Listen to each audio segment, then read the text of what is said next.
이제 발표와 토론을 시작하도록 하겠습니다. 오늘 발표와 토론의 진행은 경기대학교 박상철 교수님이 진행하여 주시겠습니다. 박상철 교수님께서는 경기대학교 정치전문대학원 교수, 경기대학교 부총장, 국회혁신자문위원회 위원, 사단법인 미국헌법학회 회장을 역임하고 계십니다. 박상철 교수님을 소개합니다. 뜨거운 박수로 성원해 주시기 바랍니다.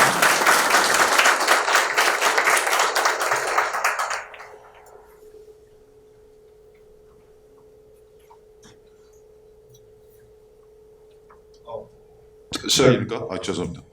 다른 분도 대신 소개해 줄 줄 알고요. 그러면 일단 오늘 그 토론회가 상당히 좀 의미가 있다는 걸 제가 간단하게 좀 멘트를 좀 드리면요. 요즘 그 정치판을 보면 야, 대한민국의 민주시민 교육 대상이 정치인들이구나 하는 생각을 갖고 정말 여야 할 것이 참담함을 가질 수밖에 없는 그런 생각을 갖고 있습니다.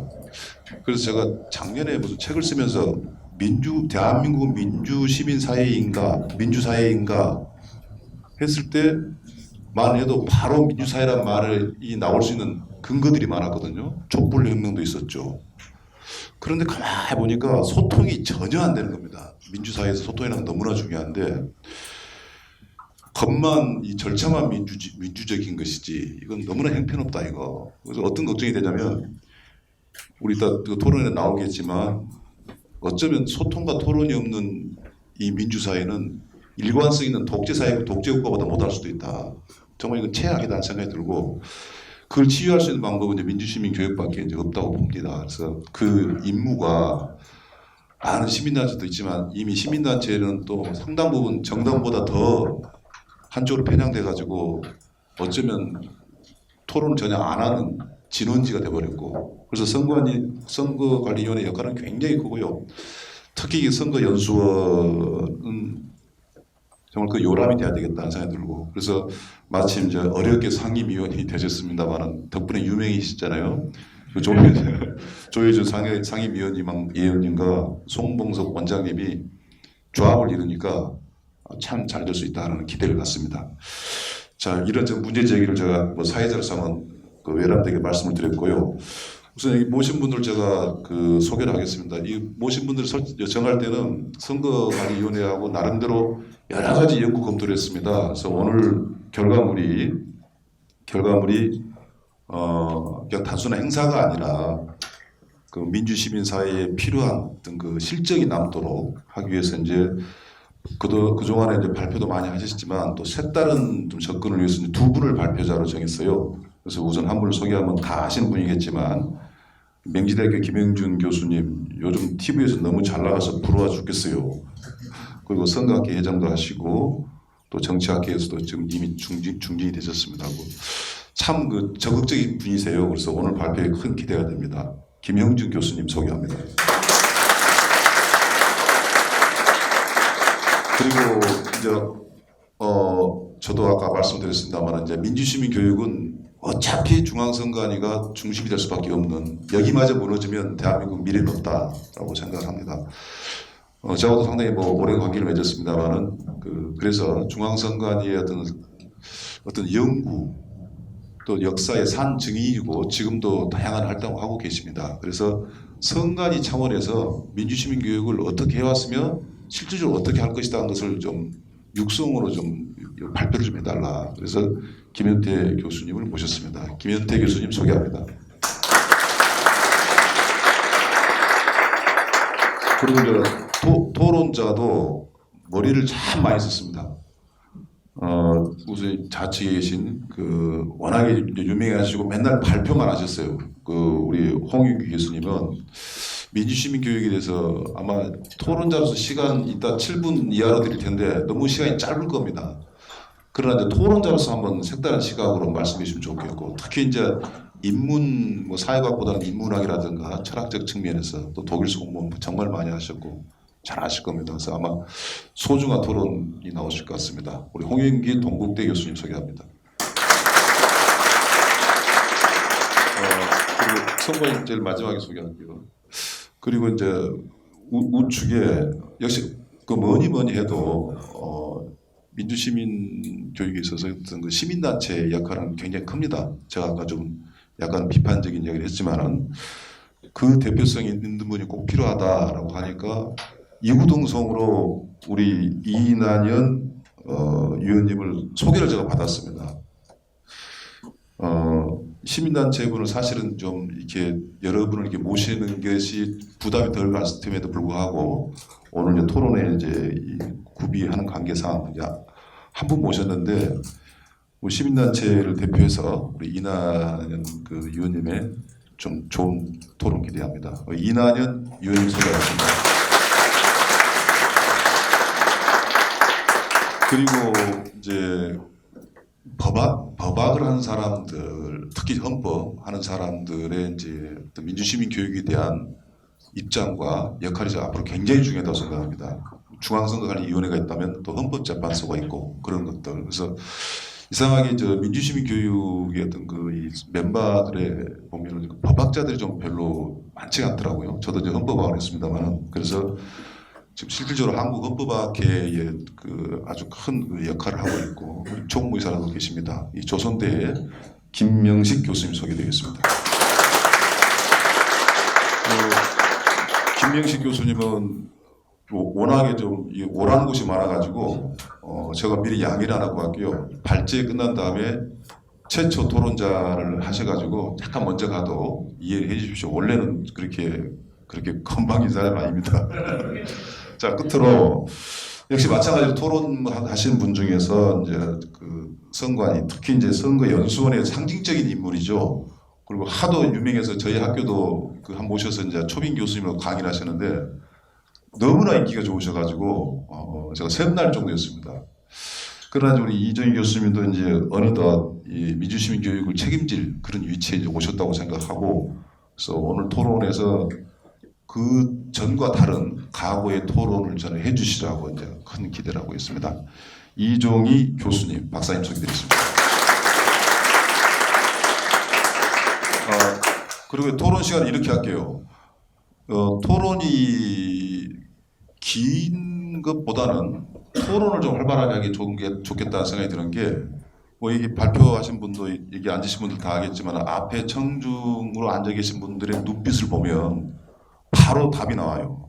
대단한 내공과 포스들을 갖고 계신 분들이기 때문에 형식적인 아닌 그저 플로어에서 했던 그 토론도 좀 했으면 좋겠다는 생각이 듭니다. 그래서 중간중간 뭐 쪽지를 줘도 좋고 또 이따 이 거수에서 토론에 적극 참여했으면 감사하겠고요. 그래서 발표자분들은 두 분은 15분 내지 20분 정도 시간으로 두 분이 발표를 해주시고, 토론은 그 1인당 한 7분 내 정도로 하는 걸로 시간 진행을 하겠습니다. 그래서 지금부터 저 역할은 그 시간이 잘 지켜지도록 딱 과감하게 끊고 뭐 이런 걸 해서 정해진 시간보다는 약간 일찍 끝나도록 이렇게 최대한 제가 시간을 맞추겠습니다. 저는 그것 잘한 걸로 소문이 나 있습니다.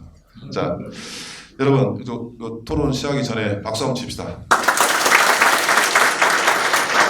이거 전국적 토론 좀 참여해 주십시오. 자, 먼저 우리 김영준 교수님께서 발제하시겠습니다. 명기대학교 김형준입니다. 오늘 제가 맡은 발제가 민주시민교육의 사회적 합의라고 되어 있는데요.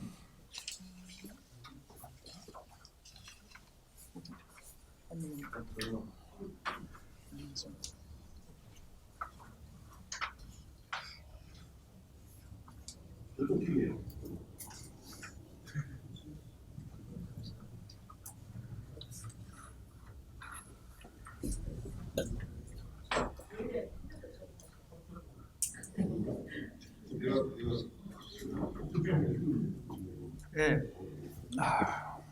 굉장히 그 의미 있는 자리를 만들어 주신 우리 조혜주 중앙선거인 상임위원님 감사드리고, 또 우리 송봉섭 선거연수원장님 감사드립니다. 우리 박상철 교수님께서 저한테 이 중요한 그 그 세미나인데 한번 발제를 좀 해달라고 해서 저희가 전공은 선거를 전공을 했습니다. 미국에서 의회에서요. 유니버시티 오브 아이오와라는 대학에서 선거를 했었었는데요. 저한테 선거를 했다고 하면 지금 항상 저한테 물어보는 게 있습니다. 내년 총선에서 어느 정당이 다수당이 됩니까? 라고 물어봅니다. 좀 지나면은 누가 대통령이 되는 겁니까? 라고 물어봅니다. 근데 그거는 뭐 쉽게 얘기하면 어렵지 않습니다. 정말 누가 될지 알고 싶으면 저를 찾아오세요. 저기 사적으로 제가 말씀을 좀 드릴 테니까 그건 이제 저를 하시고 오늘 주제에 집중해서 좀 말씀을 좀 드리겠습니다. 우리 박상철 교수님께서도 얘기를 했었는데 우리 민주시민교육이라는 것에 대한 얘기는 많이 들었지만은 민주시민교육이라는 것 말 자체가 비판적 사고력을 가진 주체적 시민이 민주주의 가치를 존중하고 서로 상생할 수 있도록 민주시민으로서의 역량을 향상시키는 교육이다라고 얘기를 하고 있습니다. 지금 대한민국의 의회민주주의가 굉장히 국민들로부터 불신을 받고 있습니다. 대한민국 정치는 3대 난치병 환자들이 모여서 정치를 하고 있습니다. 제일 첫 번째는 선천성 상생 결핍증 환자들이 모여서 지금 정치를 하고 있어요. 그러니까 상생이 없습니다. 두 번째는 집단 기억 상실증 환자들이 모여가지고 정치를 좀 하고 있습니다. 분명히 여당이 야당했을 때, 야당이 여당했을 때 있는데 요새 말하는 내로남불이 아주 극치를 이루고 있습니다. 마지막 세 번째가 이제 도덕 불감증 환자들이다라고 얘기를 하는데 제가 이렇게 심하게 말씀을 드리는 이유는 뭐냐면 우리 정치가 이렇게 굉장히 나름대로 발전을 한 것 같지만은 정체되어 있는 것 중에 하나가 바로 어렸을 때부터 민주주의 시민교육에 대한 예방주사들을 못 맞았기 때문에 그렇다고 보는 겁니다. 미국에서나 서구에서는 아주 어렸을 때부터 민주시민교육이라는 거를 습득하고 배우고 실천하거든요.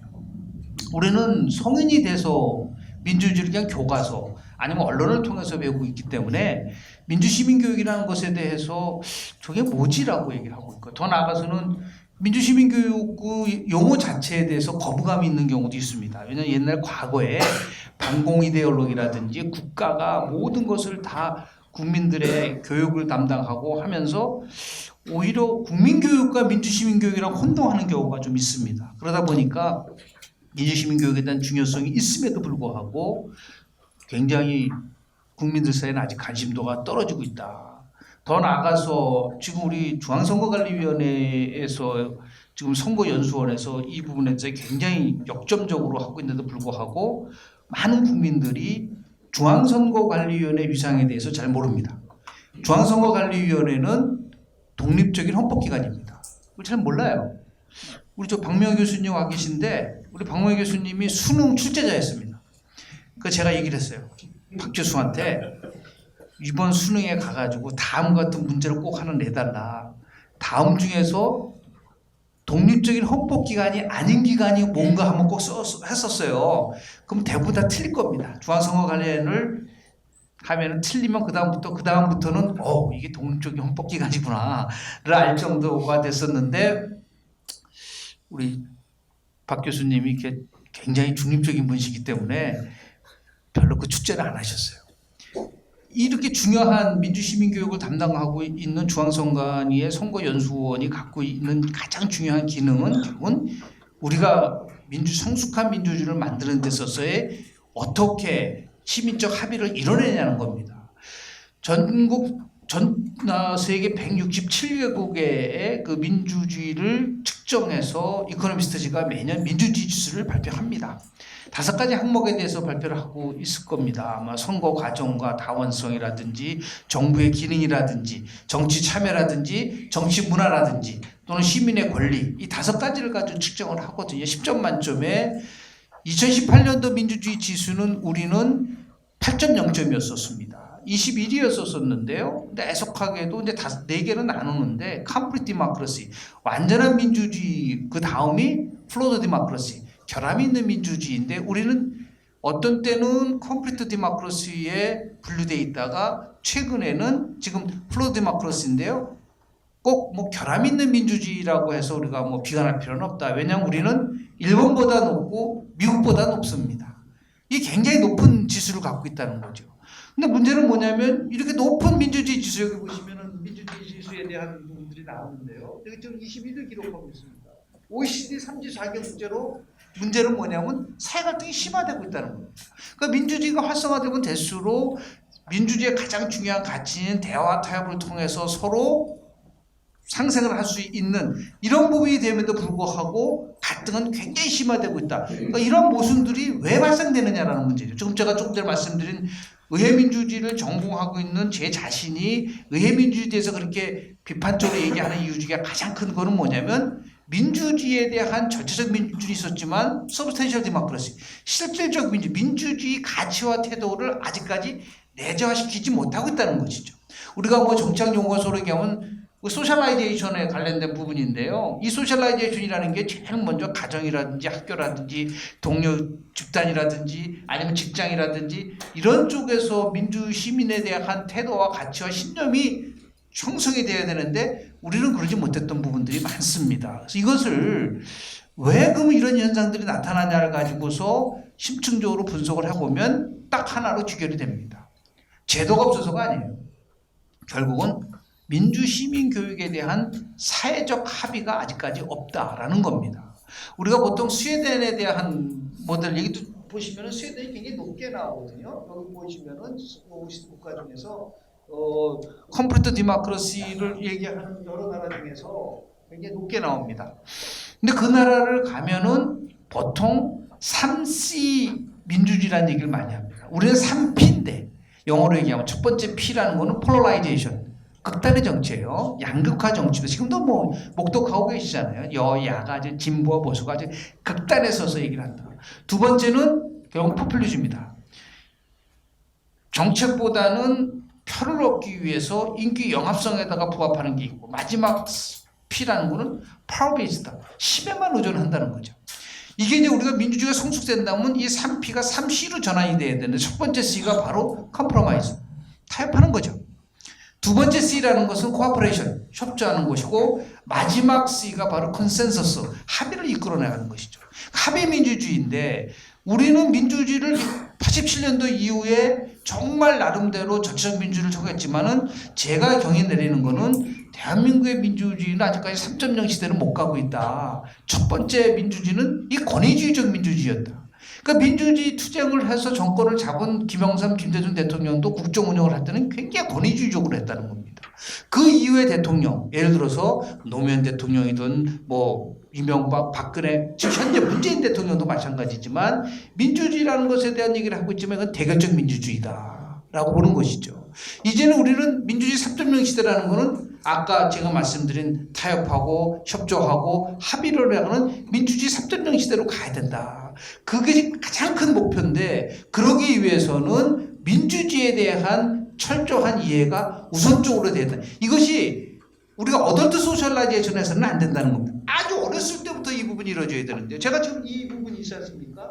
지금 민주주의에서의 5가지 요소에 대한 부분들이 지금 제가 도표화 시켰는데요.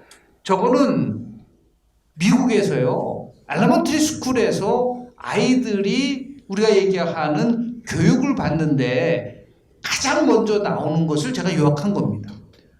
What is democracy? 민주주의가 뭐라고 생각하느냐라는 것을 가져갔을 때 크게 5가지를 얘기를 합니다. 첫 번째는 다원성입니다. 프로 데모크라시죠. 다양한 조직들이 자신의 의견을 얘기하고 같이 함께 서로 상대방에 대해서 생각해 볼 수 있는 이 다원성에 대한 문제가 가장 중요하다. 우리 과거에 군부 독재 시절에 보면은 뭐 조직이란 건 거의 없지 않습니까? 이런 것이 이제 우리는 지금 뭐 굉장히 많은 이익 집단 포함해서 시민단체 포함해서 뭐 정부 또 여당 야당 굉장히 많은 이런 다원성 민주주의를 갖고 있다는 겁니다. 두 번째가 참여입니다. participation이죠. 근데 참여인데 우리가 참여 없는 민주주의를 생각할 수 없다. 우리가 얘기하는 촛불 민주주의라는 것은 이제 참여에 대한 부분들에 대한 얘기를 많이 얘기를 하고 집적 민주주의 성격을 갖고 있다고 얘기를 많이 하고 있는데 여기서 중요한 거 있습니다. 1962년도에 고 헌팅턴 교수가 발표한 Political Instability, 정치 불안정과 관련돼서 벌써 62년도에 무엇을 얘기했냐면 참여 폭발의 위기를 얘기를 했습니다. 참여가 다 좋은 건 아니다. 참여가 굉장히 극대화된다 하더라도 그것을 나름대로 잘 수습할 수 있는 government capacity, 정부의 능력이 떨어진다고 한다면 그거는 참여 폭발의 위기를 가져갈 수가 있는 부분들이 있다라는 거죠. 지금도 우리 보면은 여러 지금 시민단체라든지 이익집단들이 자신의 이익을 욕구를 분출시키고 있는데 그것을 어떻게 정부가 잘 조정하느냐에 있어서 어떤 경우는 실패하는 경우도 종종 우리가 목격을 합니다. 이런 것들이 우리가 참여민주주의 속에서 갖고 있는 중요한 하나의 요소가 볼 수가 있는 것이고요. 세 번째가 프로텍션 디모크라시입니다. 인권이 없는 민주주의는 없다. 그러니까 가장 기본적인 인간은 태어나면서 양도할 수 없는 아주 근본적 권한에 대한 것을 어떻게 이 민주주의를 통해서 정부가 이것을 잘 이끌어갈 수 있느냐라는 부분들이 있는 것이고요. 네 번째가 이제 퍼포먼스 디모크라시입니다. 이 퍼포먼스 디모크라시라는 것은 국민이 요구하는 것에 대해서 정부가 대답을 해줄 수 있어야 된다. 정치가 대답을 해줄 수 있어야 된다. 절대 빈곤을 국민들이 빈곤을 벗어나게 하려면 빈곤이, 자유를 원한다면 자유. 이런 부분들인데 이런 성과 디모크라시가 이루어지지 않고 중요한 거는 뭐냐면 성과 민주주의에 있어서의 또 적은 모습, 궤도민주주의입니다. 정부를 따르라. 정부가 모든 것을 다 할 수 있다라고 하는 것이 가장 민주주의 나쁜 민주주의입니다. 궤도민주주의입니다. 그러니까 자신들이 지향하는 목표만 좋으면 성과가 좀 나오지 않더라도 상관없다라고 하는 이러한 궤도민주주의의 덫에 빠져버리면은 민주주의가 앞으로 빠져나갈 수가 없다. 오늘 저희가 발표와 가장 밀접하게 관계 있는 부분이 이게 바로 마지막에 다섯 번째 있는 디벨롭먼털 디모크라시입니다. 발전 민주주의라는 것이죠. 이 우리 헌팅턴이라고 하는 미국의 비교 정치학자는 다음과 같이 얘기를 했어요. 정치 발전이 이루어지기 위해서는 세 가지의 조건이 필요한데 가장 첫 번째 조건이 뭐냐면 바로 우리가 얘기하는 롤 디퍼런시에이션, 역할이 각각 분화되어 있어야 된다. 어느 한쪽으로 역할이 모여서는 안 된다. 두 번째가 cultural secularization, 문화적 세속화를 통해서 이루어진, 그때 그 문화적 세속화라는 게 바로 지금 얘기하는 이겁니다. 발전 민주주의죠.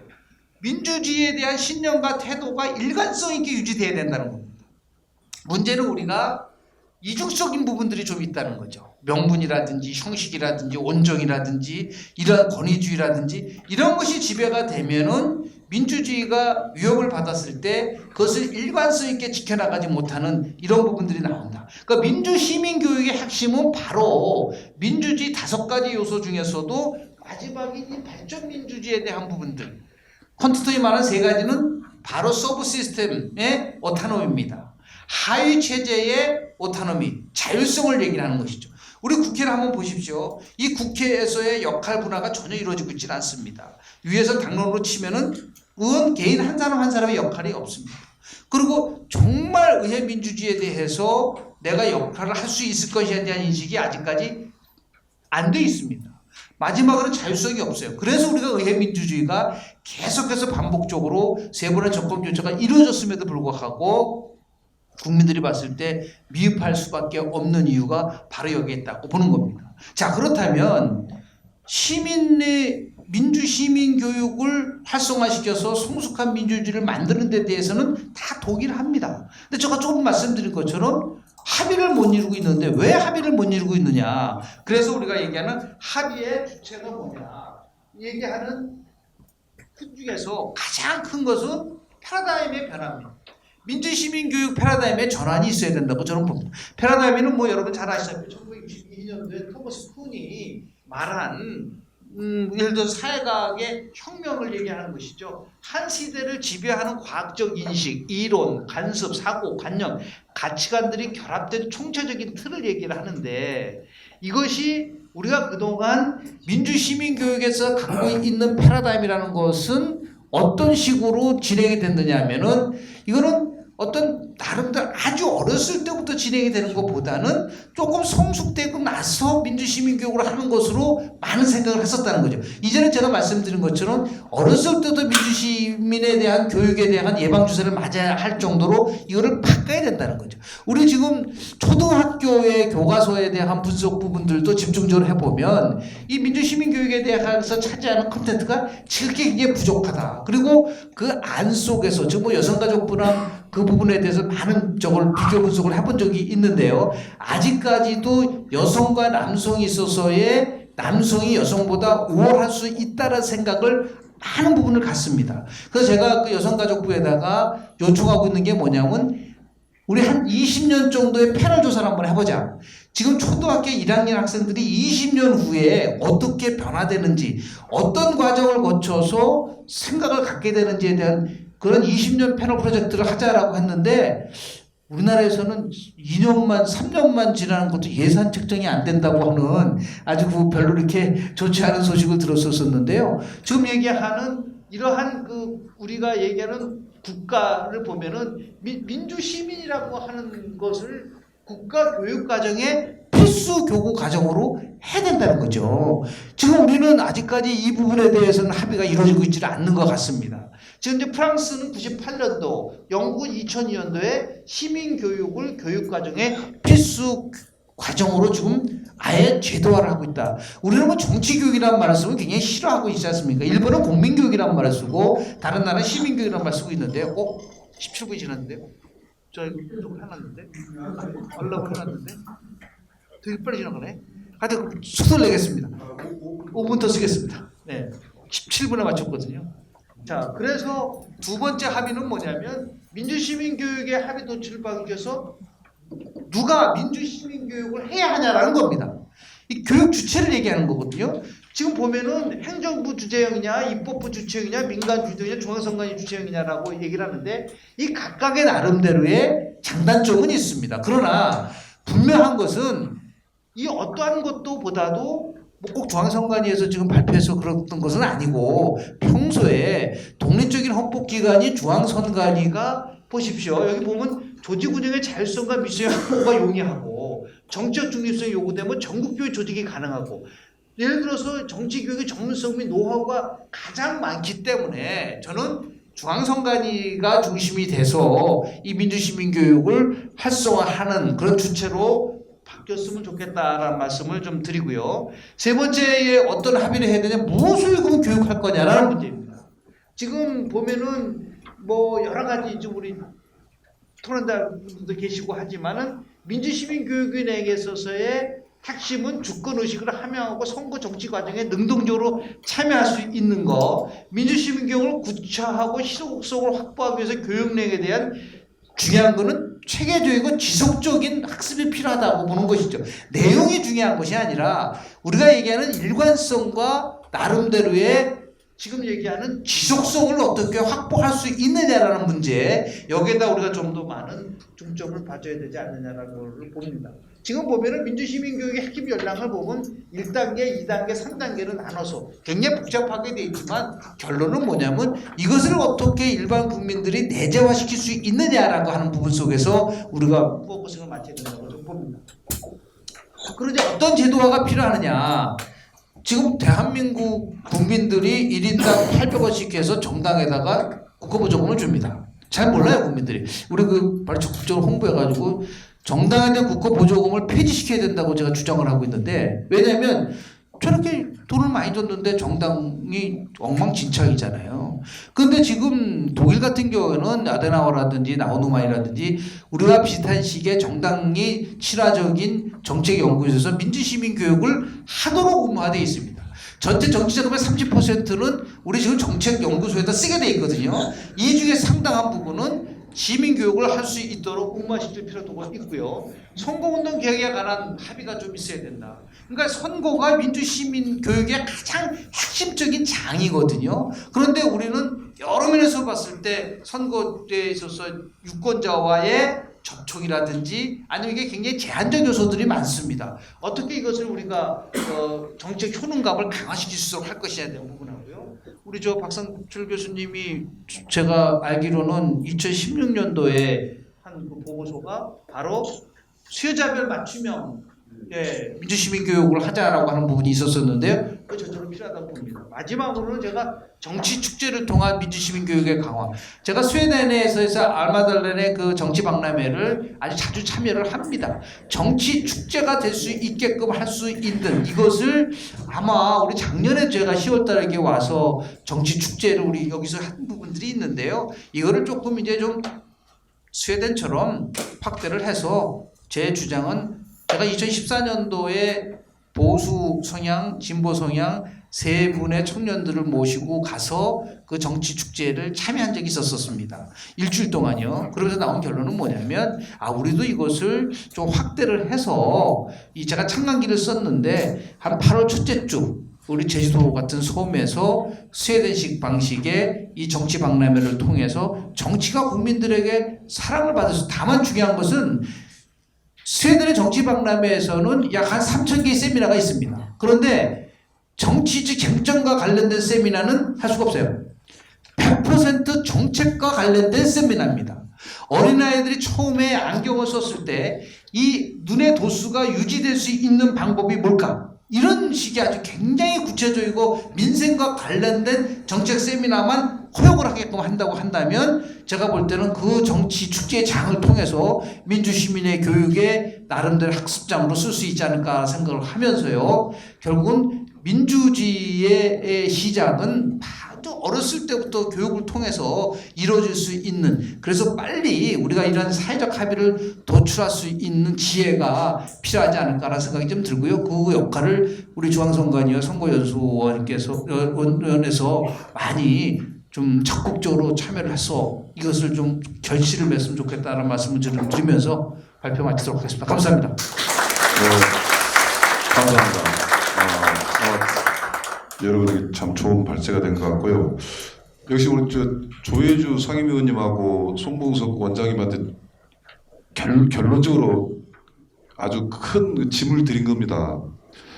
그래서 우리 김 교수님이 앞으로 중앙선거관리위원회의 민주시민교육 중심을 위한 시민사회운동 협의회 공동의장을 좀 맡아주십시오. 그런 운동 좀 필요할 것 같아요. 네. 특히 정당한테 준 돈 일로 돌려가지고 사회적인 어떤 합의가 굉장히 중요하고 이제 구체적으로 선거연수원 이 장소입니다. 선거연수원의 민주시민교육 활성화 방안에 대해서 우리 김현태 교수님께서 어떻게 보면 여러분의 대선배이시기도 하고 또 우리 중앙선관위의 산증인이고 제가 알기로 연수원 원장님 8대 원장님 하셨다 그랬죠. 9대 원장님 하시고 예. 박수로 맞이합시다.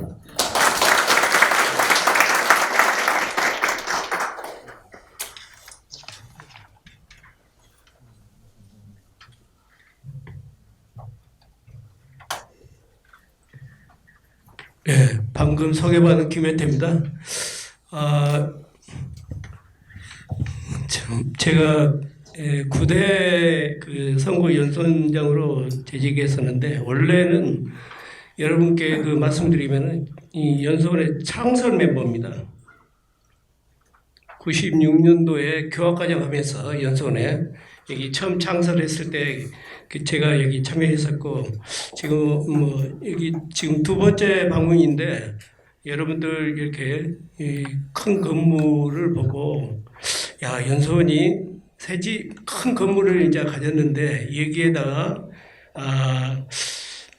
전문 인력과 또 예산 이런 걸 조금 투입하면은 명실상부한 선거연수원이 되겠다 이런 생각을 해봤어요. 하여튼 이렇게 저를 초청해 주셔서 감사합니다.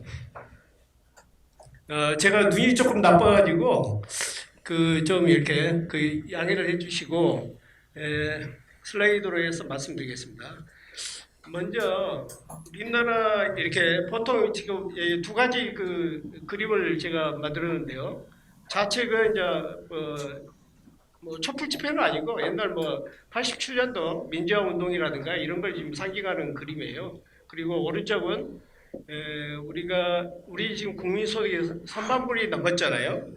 이게 우리가 50년대 초에는 62불 정도 됐었는데 세월이 흘러가지고 지금은 3만불 시대에 들어섰다. 이 두 가지 상징적 그림을 보면서 지금 현재 우리나라는 제3세계 국가로부터 이런 이야기 말씀 많이 들었을 거예요. 짧은 시간에 민주화를 이룩했고 짧은 시간에 경제 발전을 이루겠다. 이런 찬사를 많이 듣습니다.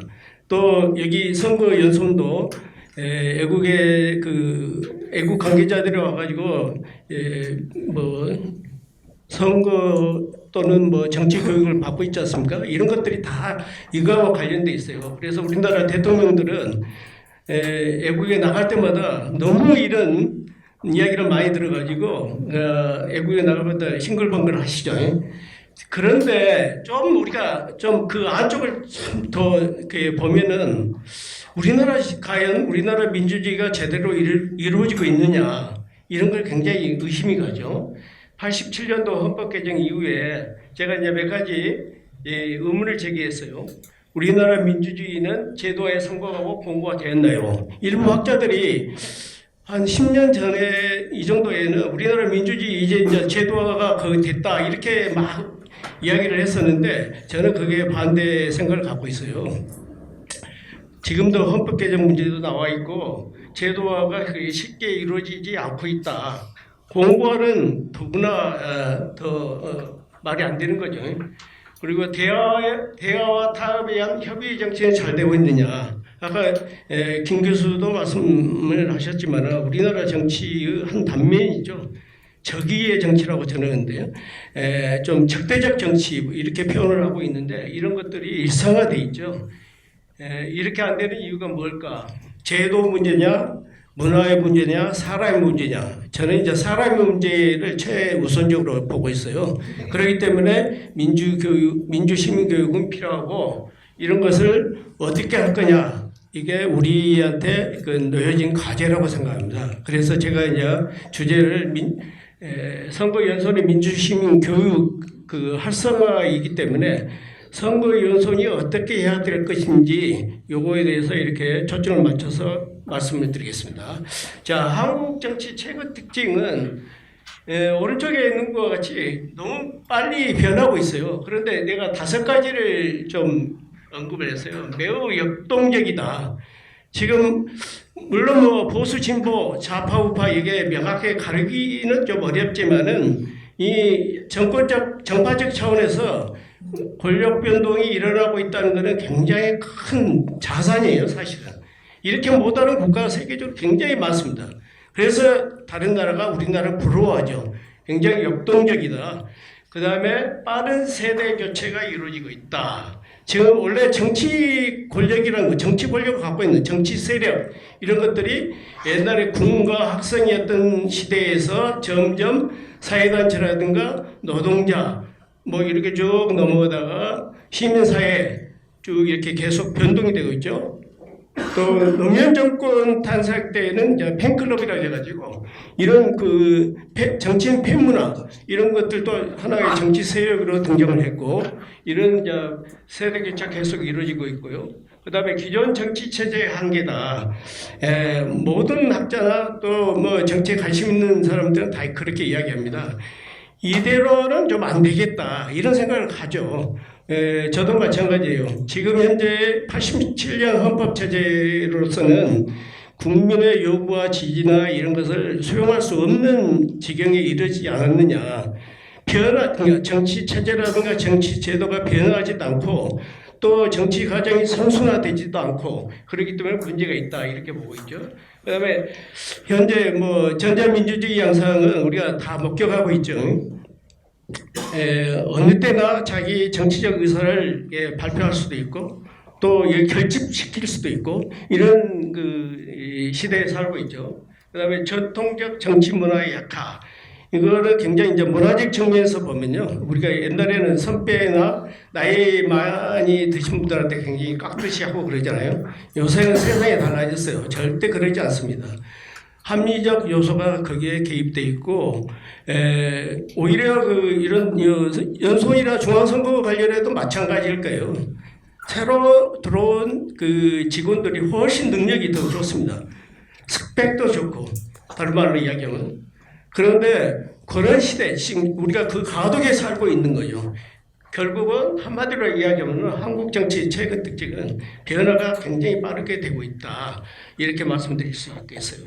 그 다음에 민주시민 교육이 더 필요한 이유 여러 가지를 들 수 있지만 저는 정치적인 면에서 제 앞줄에 정치는 우리들의 사고 방식과 내용에 큰 영향을 준다. 이거 정치학 교과서에 있는 말이에요. 정말로 정치는 우리 생활에 곳곳에 이게 영향을 미치고 있고 우리 삶을 규정하고 있고 그러는데 일반 보통 정치에 관심이 있거나 또 그게 그 분야에 종사하는 사람이나 이런 사람들은 압니다. 그런데 그러지 않고 일반인들, 보통 우리 일반 시민들은 그게 대해서 잘 몰라요. 그래서 관심을 안 두니까 우리가 소위 말하는 여의도 리그가 생기는 거예요. 여의도에서 막 그냥 떠들고 막 그래요. 일반 국민들 또 저 사람들 떠드네. 원래 정치인들은 입이 싸고 또 열심히 이렇게 떠들어야 돼요. 근데 떠드는 방식이 대화 타협이라는 기술을 통해 가지고 떠들어야 되는데 권력 투쟁을 하면 안 되죠. 정치인들이 가서 데모를 하고 거리에 나서고 이거 정말 잘 안 된 겁니다. 오히려 기존의 정치 제도 속에서 어떻게 보면 합리적으로 갈등이나 문제를 해결하려고 노력을 해야 되는데 본인들이 가가지고 강화문에 가지고 손을 흔들고 있다. 이거는 저는 아니라고 봐요. 일반 국민들은 당연히 자기의 정치적 의사를 표현할 수 있어야 되겠지만은 그래서 여기에서는 제가 우리나라에 특별히 더 민주시민 교육이 필요한 이유로 4가지를 들었어요. 동원 정치의 극복. 우리는 무수하게 지금 선거를 많이 치르고 왔습니다. 물론 권위주의 시대에 좀 암울한 시대의 선거는 우리가 상상하기 힘든 요새 그 사람들은 상상이 어려울 건데 그런 시대를 거쳤고 민주화되고 나서도 우리가 선거를 많이 치러왔지만은 과연 진정으로 국민들이 자기의 뜻에 따라서 투표장에 가고 또 당원이 되고 이렇게 해왔냐 이거죠. 저는 그거에 대해서 조금 의문을 갖고 있습니다. 아직도 정치인들은 국민들을 어떻게 하면 동원할까 이런 생각을 갖고 있어요. 아직도 돈을 쓰고 있지 않습니까? 맞죠? 그 다음에 가치와 철학, 정책 형성 중심의 정치가 구현이 됐느냐. 이걸 구현하기 위해서 민주시민 교육이 필요한 거예요. 정당들이, 여러분들 한번 저는 그 정당의 당원 당규라든가 또는 강령, 정책 이런 것을 학교나 대학원에서 강의를 하기 때문에 많이 읽어봤습니다만은 나는 그 구분을 할 수가 없어요. 저같이 그래도 전문가랍시고 하는 사람이 각 정당의 그 가치나 철학을 구분할 수 없는데 일반인들은 어떻겠습니까? 정말로 그러니까 정당의 강령이라든가 정책 이런 것들 정말 쉬운 말로 좀 만들어야 돼요. 일반 국민들도 구분할 수 있도록. 이런 정치가 되도록 하기 위해서 민주시민 교육이 필요하다. 그 다음에 생활 속 민주주의 강화. 저는 항상 이야기하지만은 우리가 작은 공동체, 마을에서 또 좀 큰 공동체 이런 데서 그 민주주의가 정착이 돼야지 진정한 민주주의 국가라고 이야기할 수 있다. 이렇게 늘 강조를 해왔습니다. 조그만 데서부터 출발해가지고 민주주의가 일상화돼야지 아까 말씀드린 대로 여의도에서만 막 이렇게 잘한다 해가지고 진짜 우리나라가 민주주의가 성숙되고 심화되고 그렇지 않아요. 그렇기 때문에 생활 속 민주주의가 강화되기 위해서는 민주시민 교육이 필요하다. 그 다음에 민주주의 방어. 여러분들 그 이야기 들을 겁니다. 우리나라의 그 일반 요새 젊은 사람들 양극단에 많이 사람들이 있다.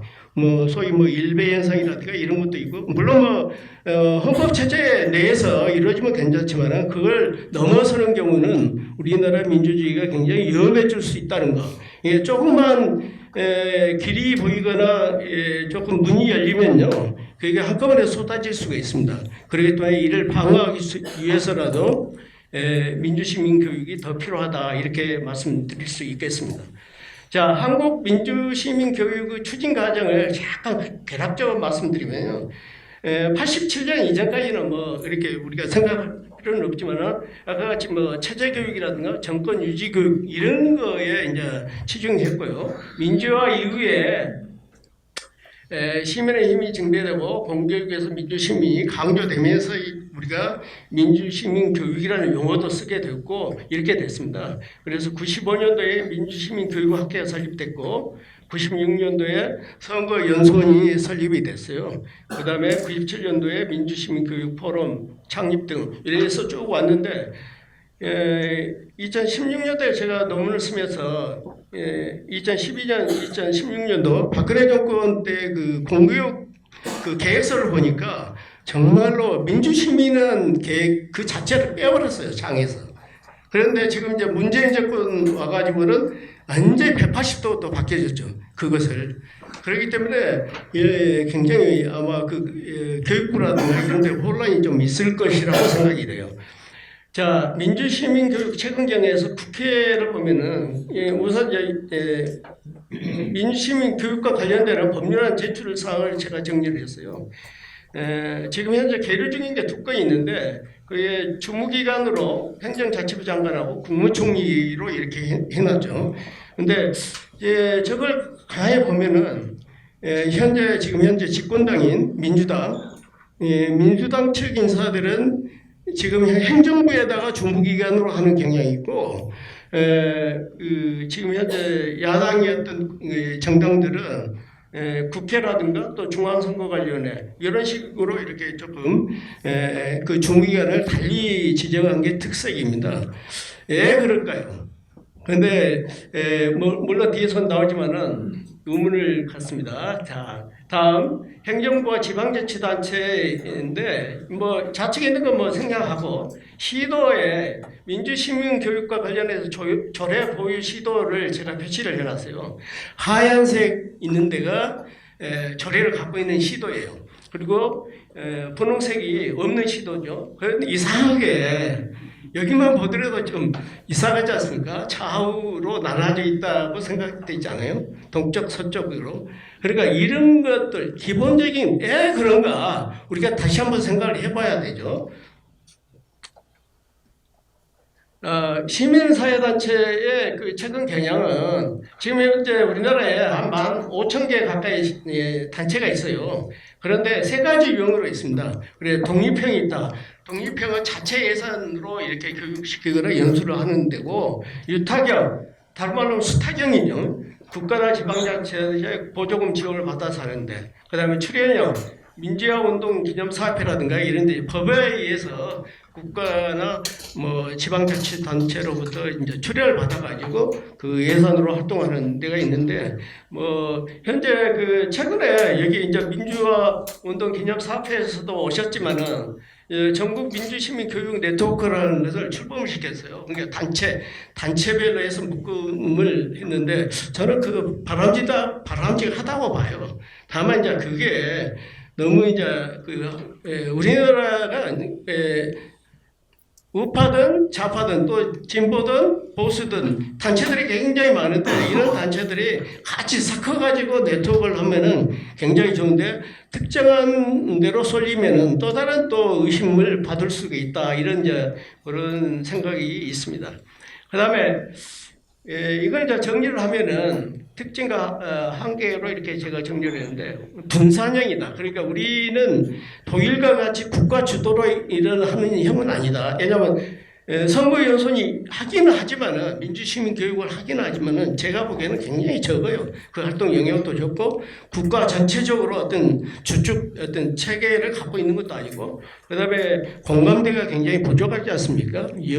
뭐 정파 간에 다른 견해를 갖고 있고 아직도 서로 의심하고 있고, 그 다음에 민주시민교육의 전문성, 중립성, 공정성 이거는 항상 문제가 됩니다. 그래서 정치적 중립성과 관련해서 저는 이런 얘기를 갖고 합니다.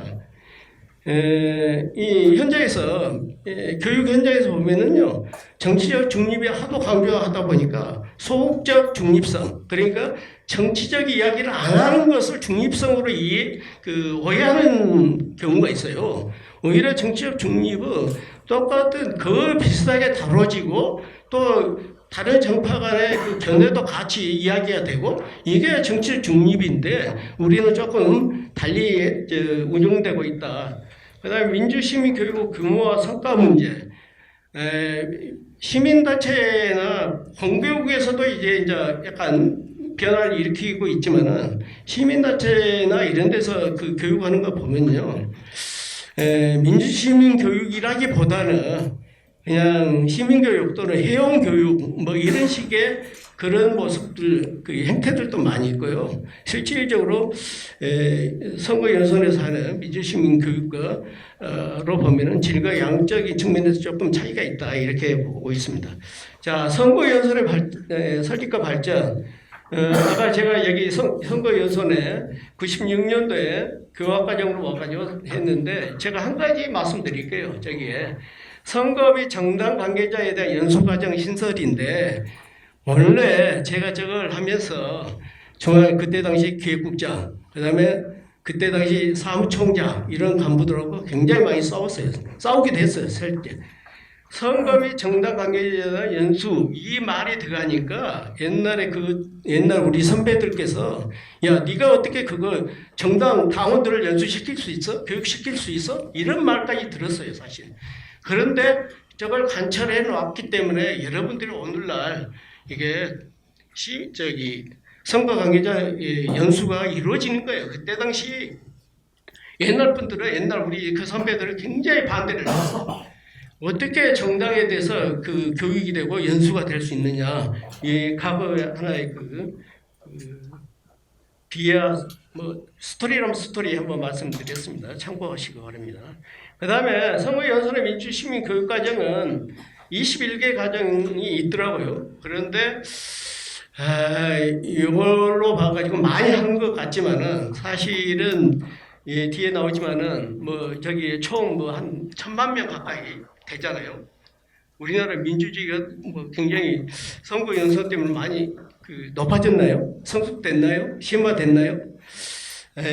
굉장히 많은 연수를 연인원을 우리 국민들을 연수를 시켰지만은 좀 한계가 있지 않냐 이런 생각을 갖고 그다음에 다만 이제 저버린 학대라든가 생태계 확장에는 기여를 했다. 이거에 대해서 저도 지지를 합니다. 또 경험, 또 인력 양성, 정보와 자료 체계적 관리 이런 것들에 대해서도 지지를 보냅니다.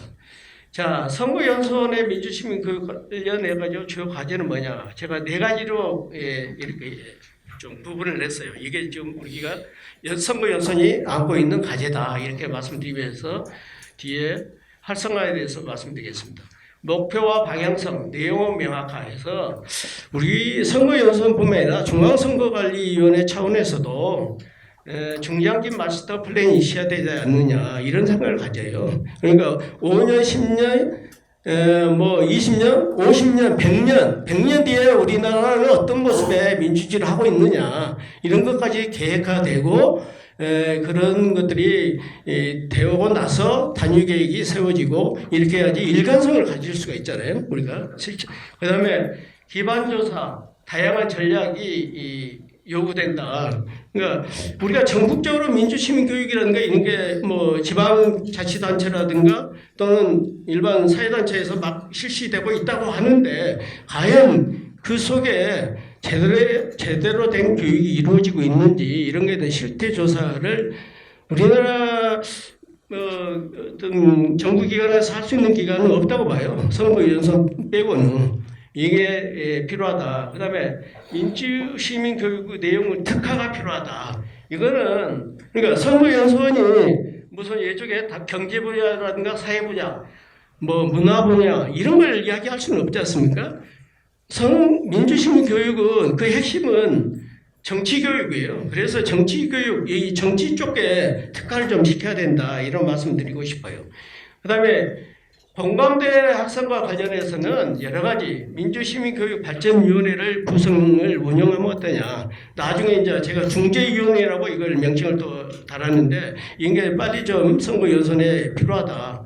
그 다음에 범정부적 그 네트워크를 강화해야 되고 민주시민교육 정당 전문위원제 이거는 이제 우리가 정당 연수를 하기 때문에 국회 그 정책 전문위원 같이 정당의 추천을 받아가지고 박사급 이렇게 해가지고 별정직으로 채용하는 활용하는 방법 이런 것도 생각을 해봐야 되고 그 다음에 전문기관 및 유상경례 및 교육 능력 강화 이거는 아까 말씀드린 대로 이렇게 이제 큰 집이 됐잖아요. 그러면 거기에 걸맞게 인력이라든가 예산이라든가 조직이라든가 조직 이런 것들이 필요하다. 제2의 창설 또는 제2의 개원 이런 입장에서 좀 만들어야 되고 3년 임기제를 제가 주장을 합니다. 왜냐하면은 저도 뭐 연선장으로 재직 1년밖에 안 했는데 정말로 아쉽더라고요.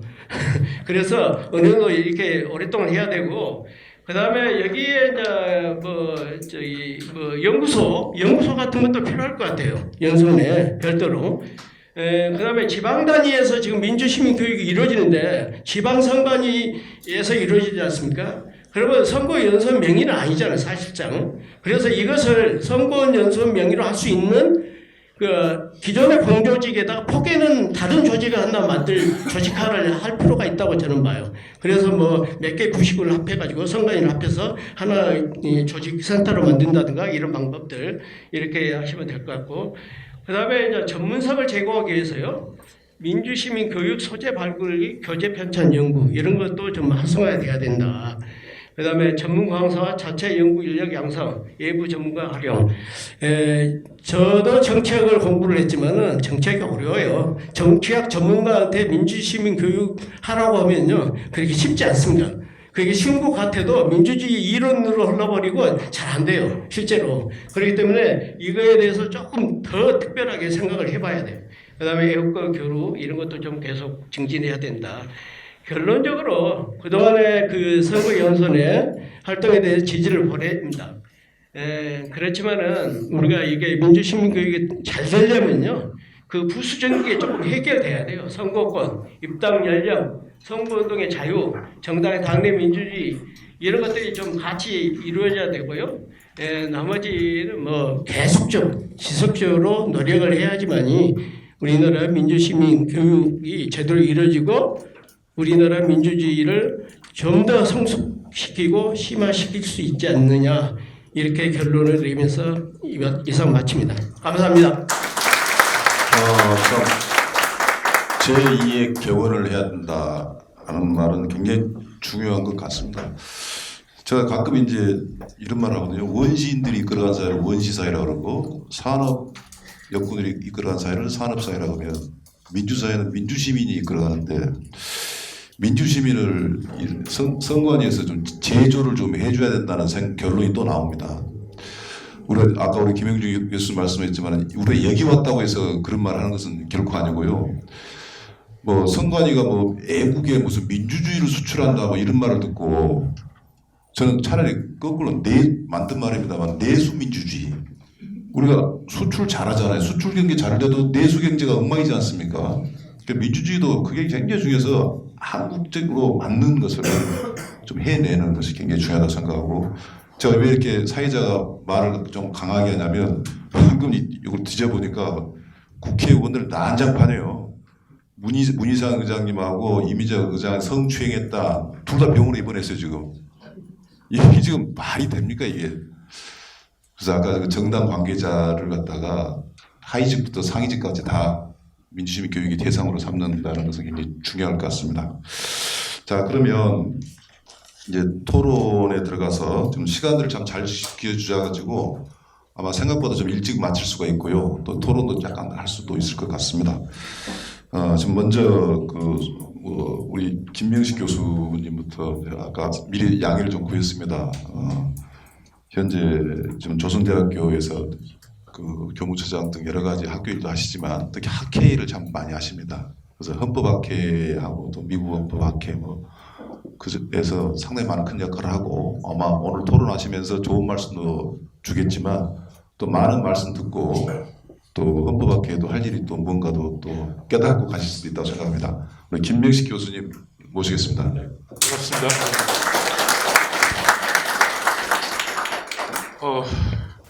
정말 사실 제가 이제 민주시민교육이라는 그 세미나에 토론자로 참석해달라는 요청을 받고 사실 이제 제가 소속되어 있는 미국 헌법학회 학회장이십니다. 저 개인적으로는 또 대학원 선배님이시기도 하고 해서 뭐 어려운 분이라 뭐 시키자마자 알겠습니다라고 답을 했는데 정말 어떻게 토론을 해야 될지 좀 답답하더라고요. 아까 뭐 모두에서 말씀하셨지만 법학자들은 약간 좀 법 해석, 그러니까 기존의 조문에 대한 해석을 주로 하는 분들이라 민주시민교육? 이거 어디서 어떤 법에서 규정하고 있지? 사실 규정하고 있는 법이 지금 없지 않습니까? 그리고 또 단어를 하나씩 꼬집어 보면 교육의 대상자가 민주시민? 그러면 시민 중에는 민주적이지 않는 시민도 있나? 뭐 이런 생각까지 들면서 야, 이 교육을 누가 어떻게 시켜야 될지 고민들이 많이 되겠다. 아까 우리 발제자 두 분께서 말씀하셨지만 정말 그에 대한 사회적 합의 반드시 필요한데 아직 이루어지지 않고 있다는 점에 대한 그런 어떤 뭐 여러 가지 우려도 말씀해 주셨고 또 그 과정에서의 또 어떤 해결 방안에 대한 모색도 해주셨는데 저도 이제 사실은 그 합의가 이루어지지 않는 배경에는 다양한 견해들이 대립하고 있기 때문이라고 했는데 아마 저도 뭐 그런 법학자라는 뭐 어쩔 수 없는 그 한계 속에서 갖는 몇 가지 견해를 좀 제 나름대로 견해를 말씀드리는 그런 입장에서 토론을 진행해야 될 것 같습니다. 근데 사실 이제 제가 이렇게 선배님이 시켰다고 무조건 한 건 아니고요. 무조건 하겠다고 했던 건 아니고요. 사실은 제가 이제 다른 일정이 미리 오래전부터 잡혀있던 일정이 있어서 거기 가야 된다고 말씀을 드렸는데 그러면 빨리 토론을 하고 갈 수 있도록 기회를 하겠다 해서 뭐 그런 시간 조정도 가능할까 싶어서 이제 그런 점도 있지만 제가 욕심이 좀 나더라고요. 왜냐하면요. 저는 이제 대학에서 헌법학을 강의를 하고 있습니다. 학생들한테 헌법을 가르치는데 이제 헌법의 개념을 뭐 그냥 기본적으로 국가조직법이라고 이렇게 처음에 설명을 합니다. 원래 이제 독일 말로 페어파숭이라고 이렇게 헌법을 우리가 번역하는데 그 앞에 이제 슈테츠페어팡스레이치라고 원래는 그런 단어였다는데 이걸 해석해 보면 그냥 그대로 국가조직법이라는 5글자거든요. 근데 그게 일본을 통해서 우리나라로 개수되는 과정에서 헌법이라는 두 단어로 이렇게 바뀌었는데 사실 우리가 헌법을 보면서 이게 국가조직법이라 바로 못 떠올리거든요. 그래서 왜 이게 국가조직법인지를 설명을 하는 겁니다. 그러면서 당연히 국가가 우리 생활에 필요한가 이런 부분도 설명을 하는 거고 사실은 국가가 그러면 주어져 있는 거냐 아니면 우리가 만든 거냐 사실 뭐 근데 입헌주의 이후로는 우리가 사회계약적 합의를 통해서 우리 공동체 구성원 전원에 참여하는 사회계약적 합의를 통해서 국가를 스스로 창설했다. 그리고 이제 어떠한 기본 원리로 그 국가를 운영해 갈지 그리고 국가 속에서 국민은 어떤 지위 예를 들어서 지금 국민 주권 시대에서 주권자로 지위를 가질지 이런 데 대한 사회적 합의를 사회계약의 문서를 법전화 시킨 게 바로 헌법이다. 그러니까 계약의 당사자인 우리 대한민국 국민들은 그 헌법의 내용에 대해서 다 알고 있어야 된다. 라는 이제 얘기를 하는 겁니다. 그러니까 저는 이제 어떻게 보면 민주시민교육이라고 말씀드렸는데 그러면서 학생들한테 하는 말이 이것은 모든 국민한테 교육을 시켜야 될 과목이다. 그렇게 얘기하면 학생들이 좀 웃죠. 그러면 그러면 최소한 우리 대학 교육에 있어서만이라도 전 학생들이 교양교육으로라도 다 들을 수 있도록 해야 된다라고 막 우스갯소리 농담만 진담만 얘기를 합니다. 저는 근데 실제로 그게 필요하다고 생각하거든요. 그러니까 어떻게 보면 그게 또 큰 틀에서 조금 좀 차별되는 부분도 있지만 민주시민교육의 일환일 수도 있겠다는 생각이 들어서 그래서 오늘 토론회 한번 꼭 나가보고 싶었다. 그래서 시간 일정이 이렇게 복잡하고 제가 진짜 어떻게 보면 제일 연배가 좀 낮은 것 같은데 이렇게 막 일정까지 조정해 가면서 이렇게 참여하게 된 부분에 대해서 조금 양해를 해주시고 이해를 해주셨으면 좋겠습니다. 시간이 거의 많지 않아서 짧게만 몇 가지만 말씀을 드리도록 하겠습니다. 네. 지금부터 특별하게 5분 쓰십시오. 알겠습니다. 준비하고 다 내주고 가야죠. 그냥 주고 가야죠. 김영준 교수님께서 아주 좋은 말씀 많이 해주셨고 또 민주주의의 핵심 요소로서 5가지 얘기를 해주셨고 이 5가지의 요소들이 잘 조화를 이룰 때 민주주의가 발전할 수 있고 사실은 거기에 대한 어떤 어렸을 때부터 교육이 굉장히 중요하고 그랬다면 우리가 완벽하게 이렇게 체계적인 성숙한 민주주의가 가능했을 것이다. 아까 사회자께서 말씀하셨듯이 사실 저도 아침에 뉴스를 보고 국회의장실이 점거됐다고 하니까 이게 과연 오늘날의 이 민주사회에서 우리가 먹도할 수 있는 상황인가 이런 생각을 하면서 왔었거든요. 그리고 이런 시민교육이 철저하게 이루어졌었다면 저런 현상은 발생하지 않았을 텐데 이런 생각도 들고요. 사실은 이제 예전에 무슨 세월호 사태가 발생했을 때에도 정말 국가의 기능 역할이 뭐여야 된다는 대한 인식이 분명했다면 국가 기관들이 어떻게 대응을 했을지 국가는 기본적으로 국민의 생명자유 재산을 최대한 보호해서 인간의 존엄과 가치 있는 국민들이 살아갈 수 있도록 인간 존엄을 구현해 주기 위해서 국가라는 게 존재하는 거거든요. 근데 그런 어떤 정신을 충분히 이해하고 있었다면 과연 그렇게 대처를 했을까라는 생각도 들고 이제 그런 이제 잔상들이 이제 겹치면서 오늘의 이 국회의장 선거 사태도 정말 민주 시민 교육이 필요한 또 하나의 그 현상 중에 하나다라는 생각도 들어서 좀 이제 착잡한 마음으로 오기도 했습니다. 그럼 저는 이제 무엇보다도 아까 두 분 교수님 다 강조해 주셨는데 어렸을 적부터 시민교육 필요하다는 점에 대해서 정말 공감을 크게 했습니다. 예, 사실 그 아까 김영준 교수님 잠깐 수능 얘기하셨는데 저도 수능 어떤 출제 한번 이렇게 들어갔다가 이제 남성 여성 얘기 아까 예를 들으셨잖아요. 그 법례에 남성 여성 항상 남성 위에 나오잖아요. 그래서 제가 여성을 위로 이렇게 시험 문제를 구성을 했습니다. 그랬더니 검토위원께서 딱 보시더니 이건 쓸데없이 학생들한테 한번 생각하게끔 할 여지가 있기 때문에 다시 남성 여성으로 바꿔라 뭐 이렇게 강요를 하셔가지고 뭐 어쩔 수 없이 그냥 예전대로 그냥 남성 여성으로 바꿨습니다. 이게 이제 이른바 고착화라고 할 수도 있는 건데 인식의 변화라는 게 참 그렇게 쉽지가 않다는 생각도 들더라고요. 그러니까 사실 어렸을 적부터 그런 인식의 변화를 이게 교육 노력 이런 게 선행됐을 필요가 있고 다만 이제 한 가지 제일 걱정되는 게 이제 교육에 있어서 정치적 중립성이라든가 이런 부분에 저 차관해서 그 내용에 있어서의 일정한 한계는 설정을 해야 되겠다라는 생각은 듭니다. 아까 뭐 우리나라의 뭐 민주 시민 교육이 막 정치 교육 뭐 이렇게 정권 홍보 교육에 이렇게 치중이 왔었다 87년 이전에는 뭐 이런 이제 비판 같은 것에 비추어 본다면 그 내용의 한계. 근데 저는 그 내용의 한계가 아까 김영준 교수 말씀처럼 민주주의가 무엇인가 그리고 정말 국가의 기능 역할이 뭐고 국가 속에서 국민은 어떤 주권자적 지위를 어떻게 누릴 수 있는 건가 주권자로서 어떤 행동을 해야 되는가 아까 그 주권의식을 가지고 또 스스로 참여할 수 있는 시민 의식을 깨우쳐야 된다는데 그런 거 중심으로만 한다면 아주 기초적인 거 제가 저기 보니까 김현태 교수님도 아까 그 공통사항이라고 이렇게 교육의 대상이 되는 내용 적어놨는데 그런 부분에 대한 교육은 어렸을 때부터 충분히 시켜줘야 된다는 생각이 듭니다. 예, 시간을 자꾸 재촉하시는 것 같아서 예, 조금 짧게만 말씀드리도록 하겠습니다. 저도 이제 그런 어떤 이제 그러니까 청소년 교육에 대해서는 그렇게 교육 과정을 통해서 이룰 수 있도록 하는 게 좋겠고 이제 일반 성인 대상 시민 교육에 대해서는 누가 주체가 돼서 하면 좋겠냐에 대해서 잠깐 저는 발제문에 국가인권위원회 같은 성격으로 제도가 되는 게 좋겠다라는 말씀을 김영준 교수님이 적어 놓으셨길래 인권위원회보다 왜냐하면 그걸 독립성이라는 차원에서 접근하셨더라고요. 근데 독립성의 차원에서 보면 오히려 중앙선관위도 예를 들어서 위원장 호선을 통해 가지고 어떤 정치적 중립을 강하게 담보하도록 하는 이런 제도가 되어 있고 특히 아까 강조하신 것처럼 독립된 헌법기관이 전 세계 유례를 찾을 수 없는 독립된 헌법기관이라는 점에서 저도 중앙선관위원회가 그 주체가 되는 것이 바람직하지 않을까라는 의견을 한번 내보고요. 그 다음에 그렇게 크게 강조는 안 하셨는데 사실 이제 우리가 이런 민주 시민 교육을 이렇게 좀 발전시켜 나가는 데와 관련해서 선거운동 개혁 방안에 대한 합의 같은 것도 말씀을 해주셨습니다. 왜냐하면 그것이 유권자들의 정치 효능감을 강화시킬 수 있기 때문에 그렇다라고 강조해 주셨습니다. 뭐 최근에 논의되고 있는 선거제도 개혁과도 연관이 돼 있어 보이는데 저도 참 그 말씀에 공감이 되는데 사실 이제 우리가 또 그 문제를 해결하기에 풀기 어려운 난제들이 산적에 있다는 생각이 듭니다. 예를 들어서요 초고령화 사회로 접어들고 있습니다 이미. 그러다 보니까 기존의 선거제도, 평등선거의 원칙이 있지 않습니까? 1인 1표.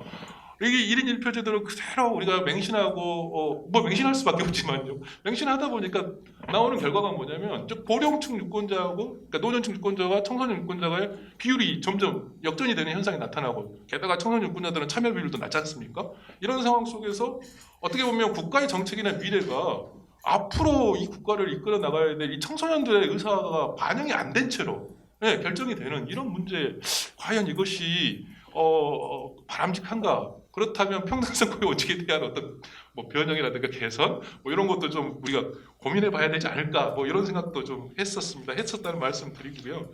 그다음에 아까 김현태 교수님 발표 내용 중에 우리나라 민주시민교육이 더 필요한 이유로 민주주의에 방을 하는 이런 말씀을 주셨는데 잠깐 이제 헌법학자다 보니까 저희 헌법학에서는 방어적 민주주의라는 개념을 씁니다.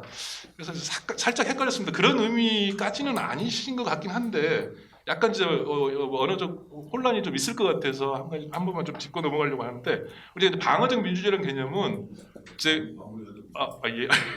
방어적 민주주의라는 개념은 기본적으로 그 우리가 민주주의를 정치 형태, 즉 이제 다수결 민주주의로 이렇게 이해하게 되면 형식으로만 이해하게 되면 그 다수의 결정이 잘못된, 예를 들자면 민주주의 핵심적인 가치, 국민주권, 자유평등, 정의와 같은 그런 핵심적인 가치를 오히려 부정하는 그런 민주주의가 만약에 이루어진다면 그것은 민주주의의 탈을 쓴 사이비 민주주의고 민주주의 적이다. 그러니까 그런 적으로부터 오히려 민주주의를 방어해내야 되고 심지어는 뭐 투쟁적 방어, 전투적 민주주의라고까지 표현을 합니다. 그런 민주주의를 우리가 채택을 해야 된다. 우리 예를 들어서 이제 우리 제도화 되어 있는 게 이제 위헌정당 강제 해산 제도거든요. 그래서 자유민주적 기본 정당의 목적과 활동이 자유민주적 기본 질서를 침해할 때는 헌법재판소의 결정으로 해산시킬 수 있도록 하는 이런 제도들이 있다라는 거죠. 그래서 이제 그런 게 기본적으로 방어적 민주주의 개념에 대한 저희 이해인데 민주주의 방어라는 말씀을 딱 하셨을 때 저는 좀 그런 생각이 듭니다. 아니 가짜 뉴스 나와도 되지. 우리가 시장에서 걸러내면 되지. 그것을 이렇게 민주주의의 가장 중요한 그 다원성이라고 그러고 다원성의 마무리해야 됩니다. 다원성을 그 강조하는 차원에서 표현의 자유가 얼마나 중요합니까? 민주주의를 실현하는 데 있어서. 그래서 그런 점에서 보면은 조금 민주주의 방어라는 의미가 조금은 좀 오해의 소지가 있다 싶어서 말씀드리고 마지막으로 한 가지만 말씀드리겠습니다. 아니 제가 이제 대학에서 강의를 하다 보니까 우리 여기 선거연수원에서 여기 47쪽에 보면은 이제 많은 그 연인원 아까 그 연수를 시켰고 교육을 시켰다고 하고 그 중에 우리 뭐 청소년들 교육 많이 시킨 점은 정말 고무적이라고 생각하고 좀 더 강화시켜 나갔으면 좋겠다는 말씀 드리고요. 근데 이제 보니까 대학생 학적 민정 과정이라든가 대학생 정치 참여 과정 보면은 인원이 지극히 적습니다. 뭐 135명 뭐 이 정도인데 이거 굉장히 중요하다는 생각이 드는데 좀 확대할 수 있는 방안 같은 거 좀 고민을 같이 해보셨으면 좋겠다는 생각이 드는데 저희 대학은 입학하면 모든 학생이 중역교과라고 해서 한 과목을 1학점짜리 한 과목을 듣도록 하고 있습니다. 15주짜리인데 근데 이제 제가 이제 거기에 참여를 하는데 그 1시간을 뭘 가르치냐면 민주주의와 인권이라는 1시간짜리 딱 1시간을 50분 가르치는 거죠. 그럼 들으면서 이제 이런 헌법의 정신도 얘기해주고 싶고 막 해주고 싶은데 참 한계가 있더라고요.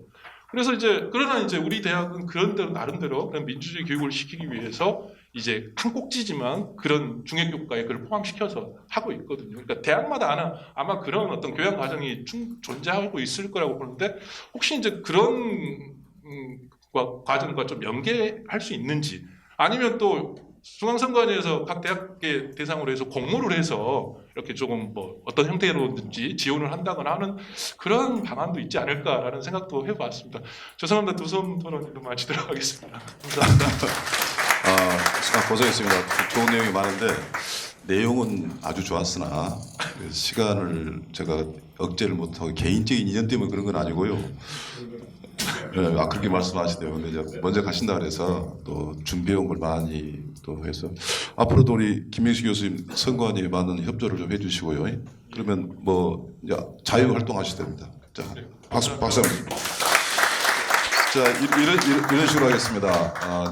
이제 우측에 있으니까 뭐 좌우는 아닙니다만은 이 좌측에 계신 분 하고 홍 교수님 하시고 그다음에 이난영 위원님 하시고 마지막으로 우리 이정희 하시고 제가 이 객관적으로 정한 시간은 이제 7분입니다. 그래서 꼭 지켜주시고 하고 우리 홍익 교수님은 여러분 잘 아시겠지만은 민주시민 교육의 저는 아이콘이라고 생각을 들어요. 그래서 오늘 좀 시간이 너무 짧은 게 참 안타깝지만 또 워낙 말씀을 잘 하시니까 우리가 경청하도록 합시다. 박수로 맞이합시다.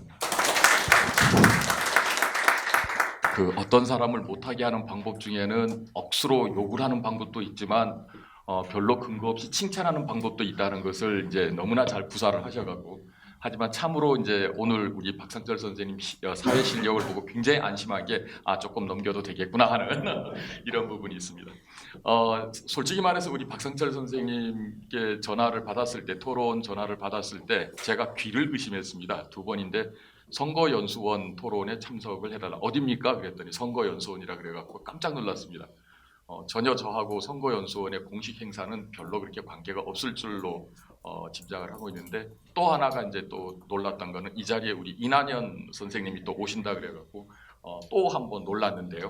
말하자면 제가 사실은 민주화운동 기념 사업회 한 10년 전에 사실은 그 전 세계 민주시민 교육 실태에 대한 그 조사를 하면서 기본적으로 독일 유학 시절에 제가 딱 유학을 했던 게 베를린에서 유학을 하던 그 시절에 바로 제 집 앞에 있었던 베를린 장벽이 무너지는 걸 보면서 실질적으로 이제 실제 독일의 정치 상황과 그리고 그 다음에 이제 여러 가지 통일이 이제 맞물려 들어가면서 그때 당시에 제 뇌리에 딱 박혔던 거 절대 통일돼서는 안 되는 국가가 어떻게 총알 한 방 안 쏘고 피 한 방울 안 쏘면서 옆에 있는 30만의 외국 군대를 주둔시켜 놓고 그 군대들이 손 하나 까딱 못하게 해놓고 통일을 할 수가 있었을까 하는 부분에 대해서 엄청나게 이제 의문을 품었습니다.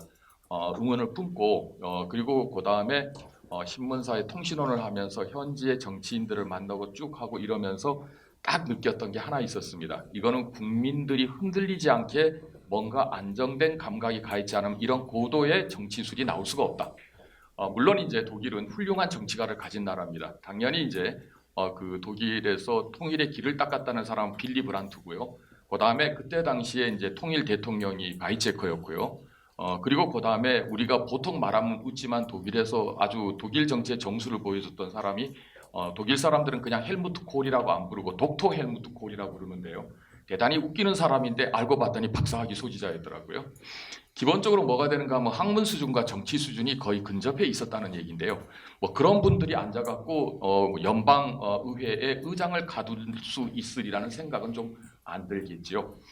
기본적으로 이제 저런 사람들이 어떻게 해서 정치인이 됐느냐 하는 이런 부분이 봤을 때 기본적으로 뭐가 되는가 하면 독일에는 없는데 우리나라에 있는 대단히 좀 불편한 제도가 하나 있는 게 청문회 제도가 있죠. 근데 독일에서는 청문회 제도를 운영할 필요가 전혀 없습니다. 왜냐? 기본적으로 뭐가 되는가 하면 어떤 사람이 정치인이 된다 그랬을 때 돈 좀 벌었다고 느닷없이 지구당에 나타나서 듣보잡으로 공천 따가갖고 있다가 뭐 이 당 저 당 1년에 4번씩 옮기게 되는 이런 사람들이 아까 우리 그 김영준 선생님이나 김현태 선생님 말씀하셨지만 어렸을 때부터 그 사람이 어떻게 동네에서 정치인으로부터 컸는지가 분명히 되어 있고 동네에서부터 정치 교육이라고 하는 부분이 거의 일종의 이제 습관화되어 있기 때문에 기본적으로 얘기하기가 굉장히 이제 쉬운 부분이 있어서 누가 장관이 된다 그러면 그냥 되는 거죠. 의원들 동료들 중에 장관이 되면 되는 거고 실질적으로 검증의 필요성 없이 서로가 잘 알려져 있기 때문에 이른바 있는 소리로 얘기하게 되면 소위 사회적 자본이라는 것이 이미 말하자면 교육을 통해서 엄청나게 축적돼 갖고 있는 이런 부분에서 기본적으로 이제 말하자면 정치가와 나와의 렐리번스, 연관성에 있어 갖고 상당할 정도로 우리나라와는 비교할 수 없는 사회적 자본을 갖다가 쌓고 있는데요. 그렇다고 해서 독일 사람들이 우리나라 사람들보다도 말하자면 민도가 높아서 그런가? 높다고 생각합니다. 하지만 왜 높느냐? 머리가 좋다든가 인성이 풍부해서가 아니라 저는 제가 독일 생활의 한 3분의 1은 아주 인성 나쁜 독일 친구들하고 노상 사우느라고 지냈는데요. 독일 칭찬하라 그러면 3박 4일을 갖다가 칭찬할 수가 있는데요. 욕하라 그러면 외국인들이 모두 한 달 동안 밤새도록 욕하라 그러면 할 수 있을 정도로 독일 친구들 인성 그닥 좋지 않습니다. 오죽하겠습니까? 세계 최고의 민주주의 헌법을 갖고 세계 최악의 독재자를 만들어낸 아주 이상한 나라가 독일이거든요. 그렇다고 했을 때 이들이 어떻게 해서 그렇게 짧은 시간 내에 매력 있는 말하자면 국민이 되면서 그야말로 진짜 독일은 제가 가서 겪어보니까 정말 통일되면 안 되는 나라였는데 이런 나라가 어떻게 다른 나라들로부터 독일이 통일한다는 동의를 얻어내면서 모든 나라를 안심시킬 수 있는 나라가 됐는가. 이 점에 있어서 저는 이런 부분에 있어서 앞으로 선거연수원에서 조금 말하자면 정신 차리고 솔직히 독일의 사회에 대해서 열심히 연방 정치 교육원 가고 자료만 집어올 게 아니라 실질적으로 좀 한번 공부를 해봤으면 좋겠다는 이런 생각이 좀 듭니다. 다만 제가 오늘 이런 얘기를 하기에 가만히 보니까 악역을 좀 해야 되겠다고 생각하는 게 보아하니 이제 민주시민 교육을 갖다 국가적으로 관리한다 그랬을 때 선거연수원이 나가면 좋겠다라고 하는 우리 박상철 선생님이 전혀 숨기지 않고 평소에 저한테 했던 이런 부분에 대해서 혹시나 어떤 얘기가 있지 않을까 해서 저를 데려다 놓은 걸로 생각하는데 제가 죄를 좀 뿌려야 될 것 같습니다. 우선 첫째는 뭐가 되는가 하면 정말 아까 김영준 선생님께서 중요한 말씀을 하셨는데요. 기본적으로 중앙선거관리위원회가 헌법기관임에도 불구하고 최소한 민주시민 교육 내지는 주권자가 스스로 나라를 통치하는데 참여할 수 있는 역량을 길러준다는 이런 부분에 있어서 중앙선거관리위원회는 지금까지 제가 볼 때는 너무 권력 기회주의였습니다. 이제 이런 점에서 보게 될 때 한국에는 외국의 민주시민 교육 정보와 자료에 대해서 엄청나게 갖고 있는 두 기관이 있습니다. 그것이 바로 이제 말하자면 선거연수원과 민주화운동기념사업회입니다. 두 기관 모두 기본적으로 뭐가 되는가 하면 제가 볼 때는 한마디로 말해서 그 기관이 가지고 있는 위상에 맞는 그와 같은 일을 하지 못했습니다. 다행히 제가 이제 조혜주 이사님은 뭐 최근에 여러 가지 논란이 됐으니까 알고 있었습니다만은 혹시나 해갖고 제가 옆에 있는 이종희 선생님한테 원장님은 지금 부임한 지 얼마 되셨는가 했더니 다행히 1년 미만이라 그래서 아마 이런 그 디스에 대해 갖고 조금 덜 좀 부담을 느끼시지 않을까 생각을 하는데요. 저는 이런 점에서 보게 될 때 제가 10년 전에 베를린 연방정치교육원의 베를린 지부를 갔을 때 와서 이런저런 그 자료를 요구하니까는 아니 한국에서는 선거연수원이라는 데서 와서 그때 선거연수원이라고는 처음에 얘기하지 않았습니다. 왜냐하면 선거연수원이 영문 명칭이야말로 대한민국 영어 실력을 굉장히 망칠 아주 표리부동의 말하자면 그 기관 명칭이거든요. 선거연수원을 갖다가 직역하면 뭐라고 해야 됩니까? Training Center for Election이라고 해야 되는데 영문 명칭을 보면 Institute for Civic Democracy라고 Civic Education이라고 되어 있습니다. 제가 볼 때는 이런 식으로 말하기에 기관명을 갖다가 뭘로 하나 쓰지 않아 통일되지 않으면 대한민국 학생들의 영어 실력 분명히 망칠 것이다 하는 이런 생각인데 처음에 그게 선거연수원인 줄 몰랐다가 그쪽에서 하는 얘기인데 거기서 그쪽에 있는 기획팀에서 하는 얘기가 있어요. 선거연수원에 올 때마다 한 트레일러씩 말하자면은 이걸 갖다가 자료를 갖고 가는데 그동안 그 자료 갖고 뭐 하고 있었느냐. 그런데 이제 가끔가다 좀 빌려달라 그러면 안 내주고 이제 이런 부분이 있었습니다. 한 가지만 얘기를 드리면요. 기본적으로 선거연수원에서 지금 여러 가지 이걸 했습니다만은 주로 이제 유권자 교육 중심으로 선거 교육으로 하게 되는데요. 제가 지금 읽어본 데를 찾지 못해서 그랬는데 여기에 지금 민주시민 교육 관련 예산이 연간 2018년 기준 38억이라는데 이게 많지 않다고 지금 김현태 선생님은 얘기를 하시는데요. 사실은 지금 한국에서 민주시민 교육 안 하는 걸로 치면 이 예산 그렇게 적은 예산이 아닙니다. 독일의 연방정치교육은 연간 예산이 450억이거든요.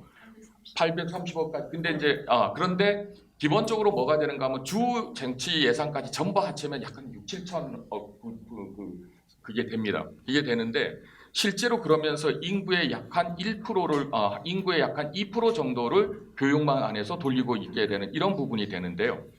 이런 부분에서 제가 이제 얘기를 하고 싶은 것이 실질적으로 이와 같은 사람들이 독일의 민주주의에 있어서 중추적인, 다시 말해서 민주주의를 갖다가 지지하는 정당들이 민주주의를 방어하기 위해서 쌓아놓은 일정의 사회적 방어벽이 되는 이와 같은 부분이 있습니다. 이제 이런 점에서 제가 볼 때는 오늘 발제된 그 여러 가지 얘기 중에 민주시민 교육이 가지고 있는 민주주의의 결기에 대해서 저는 아직도 부족함을 많이 느낍니다. 기본적으로 민주주의에 대해 갖고 얘기를 하게 될 때 실질적으로 민주시민 교육은 사회적 합의가 필요한 게 아니라 정치적 합의가 필요합니다. 정치적 합의가 없으면 민주시민 교육을 갖다 하겠다는 단체들의 단체 교육이 되지 않는데요. 그럼 과연 우리나라에서 민주시민 교육에 대한 정치적 합의가 없는가? 제가 4년 전에 여기에도 지금 소개되어 있는 말하자면은 그 세월호 이후의 민주시민 교육 그 자리에 남인순 의원 발제하는 데 갔을 때 그 얘기를 여전히 지적하시더라고요. 사회적 합의나 정치적 합의가 없다. 그때 사회를 보셨던 분이 박재창 선생님이었는데요. 그때 박재창 선생님한테 제가 얘기를 했습니다. 대한민국에 헌법이 있습니까? 없습니까? 그거 왜 물어? 헌법은 합의된 거라고 봐야 됩니까? 합의 안 된 거라고 봐야 됩니까? 이미 합의가 돼 있는 것도 살려내지 못하고 그걸 갖다가 이미 하기로 되어 있는 것도 지켜내지 못하면서 정당마다 다 국어를 하고 다니면서 합의해 달라고 하실 겁니까? 이런 식으로 얘기를 한번 물었고요. 두 번째로는 따라서 뭐가 되는가 하면 민주시민 교육에 대한 합의는 제가 볼 때는 정치적 합의는 이미 돼 있다는 겁니다. 그 합의돼 있다는 내용을 각 당에 대해 상기를 시키고 그 점에 대해 갖고 어떤 책임을 지겠느냐. 만약에 대한민국 헌법 그러면서 합의 내용이 뭐냐. 대한민국 헌법입니다. 기본적으로 어떤 나라의 민주시민 경우에도 시민도 기본적으로 그 나라 헌법은 이거는 유럽연합에서 얘기하는 민주시민성 교육도 마찬가지입니다. 민주주의 국가의 헌법의 테두리 안에서 활성화할 수 있는 시민 정치 저력을 갖다가 개발함으로써 국가 민주주의를 단지 수호할 뿐 아니라 유능한 민주주의를 만드는 것. 저도 쳐다보면서 이런 부분에 있어서 잠깐 외면하겠습니다. 그래서 이런 부분이 있게 되는데요. 이런 점에서 제가 오늘 또 이제 오늘 일진을 보니까 너 어디 가서 너 생색 내면 별로 운이 안 좋을 거라 그랬는데 생색 하나 내겠습니다. 실질적으로 제가 지금 현재 여기 오늘 발제에 전혀 잡히지 않는 부분이 있습니다. 뭐가 되는가 하면은 아까 우리 김현태 선생님이 잠깐 언급을 하셨습니다만 전국에 지금은 민주시민교육법이 아니라 없는 상태에서 조례가 오늘로 며칠 전으로 35건입니다. 본래 제가 3월 1일 모을 때 34건이었는데요. 4월 16일 날 군포시 의회에서 조례가 통과됐습니다. 이 34건 중에 지자체가 한 것이 8건이고 그 다음에 도교육청 차원에서 한 게 8건이고요. 기초지자체 차원에서 한 것이 19건입니다. 그런데 이 중에 동국대학교 민주시민교육사 기초교육과정을 다니셨던 분들이 지역정치를 파고 들어갖고 만들어놓은 조례가 3분의 1입니다. 그러면은 동국대학교 민주시민교육 기초교육사 과정에 들어간 돈이 얼마냐 하면은 서울시에서 주는 딱 한 학기 1,000만 원, 말하자면 1,000만 원밖에 안 됩니다. 1,000만 원밖에 안 되고 운영비 100만 원은 거기서 쓰게 돼 있는데 한 가지 조건이 붙습니다. 절대 먹을 걸 사주지 마라. 그래서 할 수 없이 제가 이제 개인 강사비를 털어서 합니다만은 그렇다고 했을 때 기본적으로 연간 2,000만 원 써갖고서는 어쨌든 지금 전국의 지역 정치에서는 조례 제정 운동이라고 할 수 있을 정도의 욕구가 일어나고 있고 사실 오늘 아침에도 파주시에서 전국 기초지자체 처음으로 민주시민교육센터를 만들겠다고 해서 용역을 저했는데 그 최종 보고회를 하고 오는 중입니다. 기초지자체에서 과연 센터를 만들 필요가 있는가서부터 해서 깡그리 그거를 했는데요. 기본적으로 저로서는 중앙에서도 안 해주고 도에서도 별 볼 일 없고 선거연수원은 별로 파주에 신경 쓰지도 않고 민주화운동 기념사업회는 크게 이제 말하자면은 그것도 안 하면은 파주시에서라도 해야 될 거 아니냐. 그리고 파주시는 당연히 해야 될 만한 여러 가지 이유가 있다. 이렇게 해갖고 아침에 했는데 어떻게 될지는 결정을 해야 될 것 같습니다만 다시 말해서 대한민국 민주주의 정치에서 국가 차원에서는 우리가 한 번도 깨지지 않았지만 지역에 돌아가면 계속 판판이 깨졌던 것에 대한 이런 절실한 요구들이 어느 면에서는 민주시민 교육이라도 해보자라고 해서 했는데 연간 겨우 2,000만 원 쓰고 앉아갖고 조례의 3분의 1을 제정했다 그러면 솔직히 말해서 홍윤기 가성비하고 선거연수원 가성비 한번 비교해보자. 민주 토론자가 되려면 알겠습니다. 한마디만 하겠습니다. 기본적으로 제가 볼 때 민주주의 욕구에 대해서 보다 강력하게 파악을 하면서 제가 볼 때는 민주시민 교육에서는 정치적 중립성은 원칙이 아닌 걸로 알고 있습니다. 정치적 형평성은 원칙입니다. 기본적으로 민주주의를 갖다 공격하는 것에 대해서 민주주의가 중립을 지킬 수는 없는 겁니다.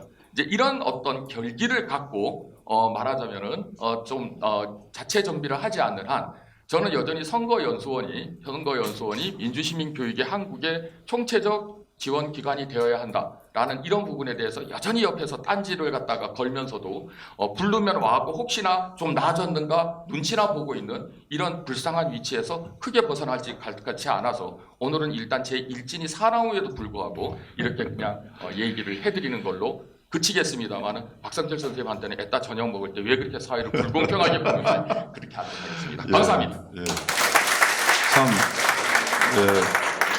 하실 말씀 많고 또 우리도 들을 얘기가 참 많은데 시간이 참 아깝습니다. 이제 제가 그래도 처음에 깨를 내게 다행입니다. 발표자분들한테 충분한 이런 사태가 벌어질 줄 알고 충분한 시간을 일부러 드리지 않았어요. 그래서 일단 토론 끝나시고 나서 또 발표자님들은 또 마무리 발언 기회가 있으시니까 정리하시고요.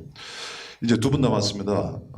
저는 두 분은 이 민주 토론자로서 시간을 명확하게 지키시라 믿고 또 여러분께서 혹시 토론 참여하고 싶으면 의견을 좀 주시면 감사하겠습니다. 자, 우리 이난현 의원님 여러분 잘 아시겠습니다만은 지금 그 경기도 교육청 그 민주교육 자문위원장으로 활동하고 계시고요. 또 여기 또 우리 선거연수원 또 자문위원도 활동을 하고 계시고 또 서울시도 하고 계시고서 아마 현장 경험이 가장 풍부한 분 중에 하나 같습니다. 여러분 박수로 모십시다.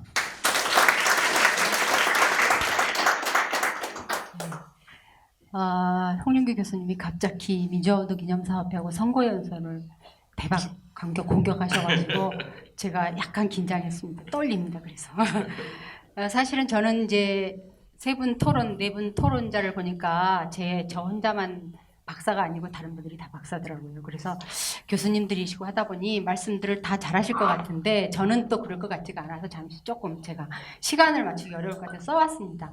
좀 중복된 내용도 있을 수 있는데 그냥 읽도록 하겠습니다. 시간을 좀 맞추기 위해서. 네.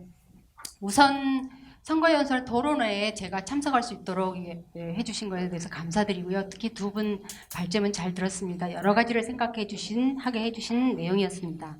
우리나라가 이제 1997년부터 이제 제도화를 하기 위해서 계속 해왔는데 한 20여 년 됐죠. 아직도 지금 되지 않고 있어서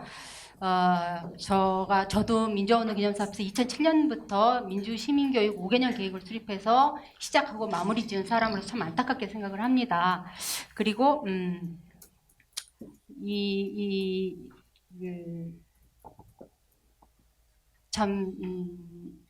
이런 민주시민교육과 관련해서 저희가 2007년부터 지금까지 수많은 토론회를 가졌어요. 제도화부터 시작해서 내용, 방법, 목표. 그런데 하나도 한 발짝도 앞에 안 나간 것 같아서 좀 그것도 안타까운 마음 금할 수 없습니다. 어쨌든 두 교수님께서는 민주시민교육 필요성을 발표하셨습니다. 저도 민주공화국에서 살아가는 국민이라면 누구나 민주공화의 주인으로 살아갈 수 있도록 기본교육으로서의 시민교육을 받을 의무가 있고 그게 주권자의 권리가 아닌가 하는 생각을 하고 있습니다. 그러나 지난 4월 19일 날 교육부가 국회 4차 산업특별위원회에 민주시민교육 필요성을 강조하는 보고서를 제출했습니다. 여러분들 알고 계시죠? 그 당시에 어느 한 위원이 이 위원회에 이런 문건을 제출한 교육부는 부끄러운 줄 알라고 맹비난을 했어요. 과연 4차 산업으로 이행을 준비하는 이 시점에 민주시민교육과 4차 산업과는 전혀 관계가 없는 걸까요? 한번 우리가 생각해 봐야 될 내용입니다. 혹시 두 분 발제해 주신 분께서 이 부분에 대해서 의견이 있으시면 말씀해 주시기 바랍니다. 현재 민주시민교육은 지방자치 교육청을 중심으로 적극 추진되고 있습니다. 아까 홍윤기 교수님께서도 31개라고 말씀을 하시는데 34개라고 말씀하셨는데 서울시는 2015년 조례를 근거로 민주시민교육 프로그램을 지원한 지 5년이 됐어요. 이어서 경기도도 조례를 만들고 프로그램을 지원하고 있고 다른 지방자치단체도 아마 이제 계속해서 민주시민교육만 센터 만들겠다고 하는 거 보니까 예산을 지원하는데 관심을 갖고 있는 걸로 알고 있습니다. 경기도 교육청 역시 학교 민주시민교육 지원 조례를 만들어가지고 민주시민교육과를 맨 먼저 만드는 도로서 제도적으로 보완을 해줬고요. 이후에 다른 시도교육청도 영향을 줘서 진행을 하고 있고 지금 교육부도 과를 만들어서 진행을 하고 있습니다.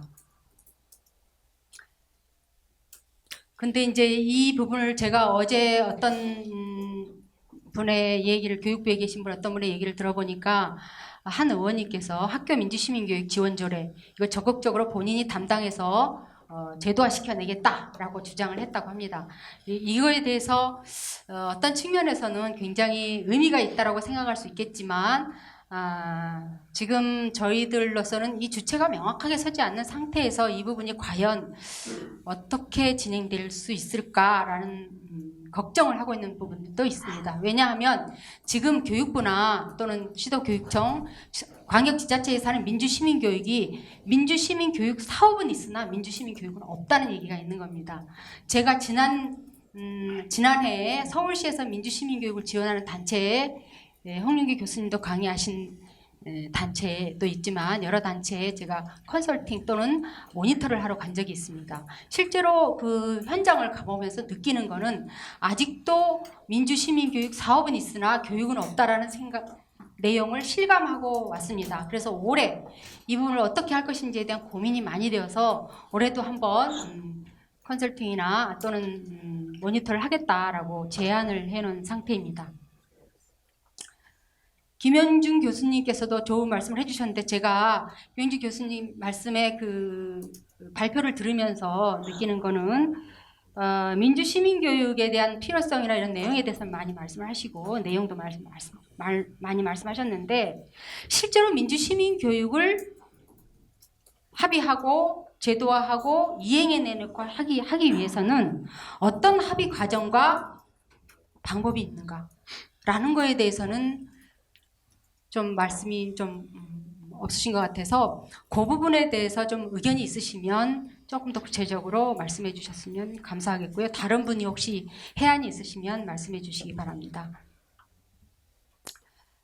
사실 토론자, 저도 마찬가지로 선거연수원이 안정적이고 전국적인 조직을 가지고 있고 운영 예산도 좀 민주화운동 기념사업회 1년 예산이 한 3억 몇천입니다. 근데 여기는 아까 몇 억이라고요? 어마어마한 돈을 민주시민교육에 쓰고 있기 때문에 이런 조직과 또 전국적으로 조직이 있다고 하니 이런 조직과 예산과 역량을 가지고 있다면 선거연수원은 민주시민교육을 어마어마하게 잘해야 된다.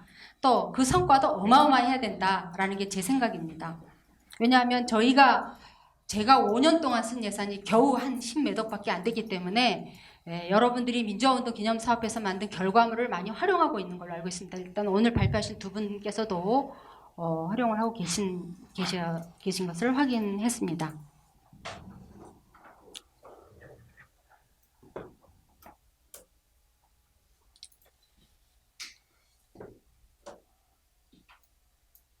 그렇지만 이제 우리 김현태 선생님께서 여러 가지 민주 시민 교육에 대해서 선거연수원 이렇게 해야 된다라고 지금 제안을 해주셨는데 실제로 이제 우리가 국가 예산을 쓰다 보면은 저도 이제 민주화운동 기념사업회 국가 예산을 쓰고 있기 때문에 잘 알고 있습니다만은 예산을 확대시키거나 인력을 확대시키는 일이 보통 일이 아니죠.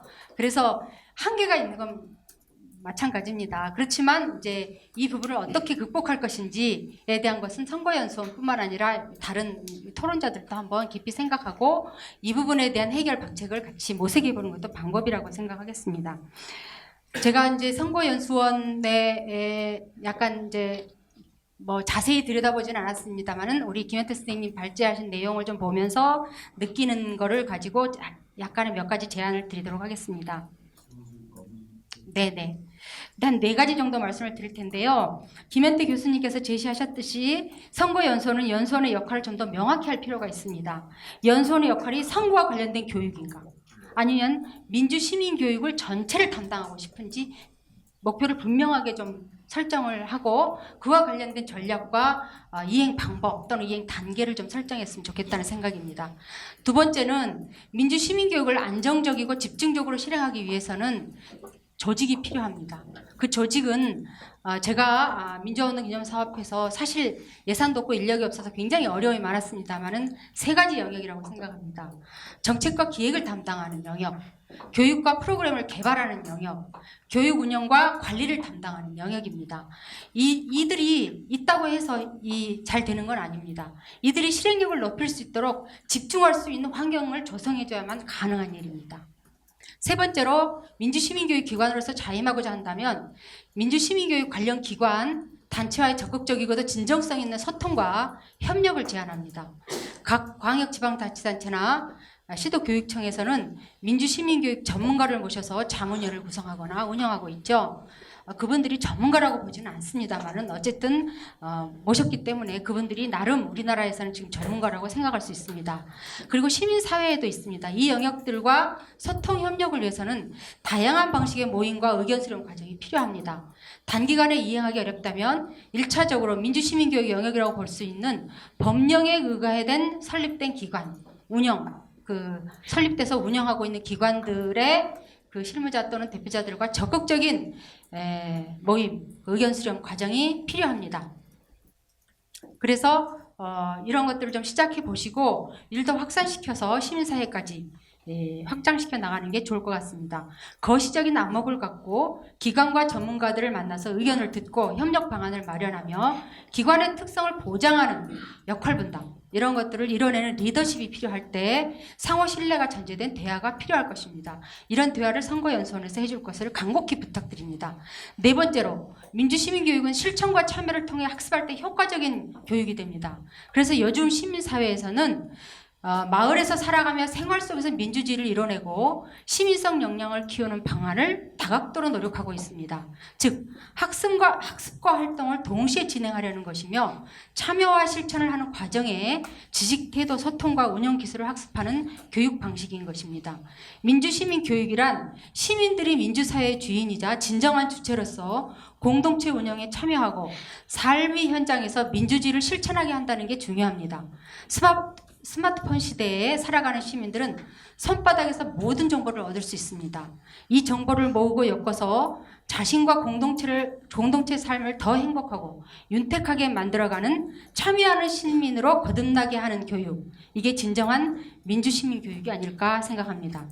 이제는 지식을 전달하는 학습 교육보다 스스로 학습하며 활동할 수 있도록 도와주고 지원하는 퍼실리테이터, 모더레이터로서의 역할이 강조될 수밖에 없는 것이죠. 그래서 지금까지 집체교육 방식, 이런 방식보다는 참여 방식의 교육 방식으로 변화되어야 된다고 봅니다. 그래서 교육에 대한 많은 개발과 연구가 필요함을 제안합니다. 이것을 저희 토론을 마치겠습니다. 네. 감사합니다.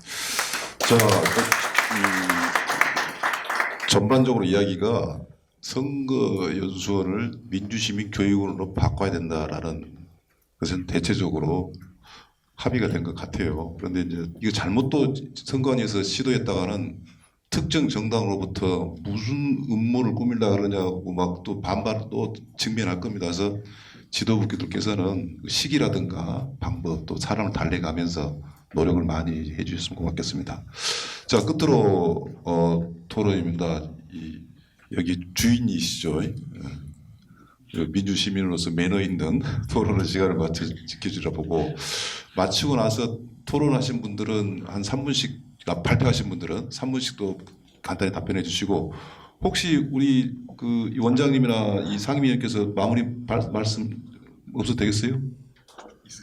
그럼 우리 이따 상임위원께서는 한 2분 정도 이따 마무리 발언 해 주시고요. 자, 우리 이조희 박사님 박수로 모십시다. 네, 제가 주최적이기 때문에 시간을 짧게 하도록 하겠습니다. 다른 분들께 토론 시간을 드리기 위해서 대수도 많이 준비를 했지만 좀 짧게 진행을 하도록 하겠습니다. 발제물로 받고 참 기분이 좋았습니다.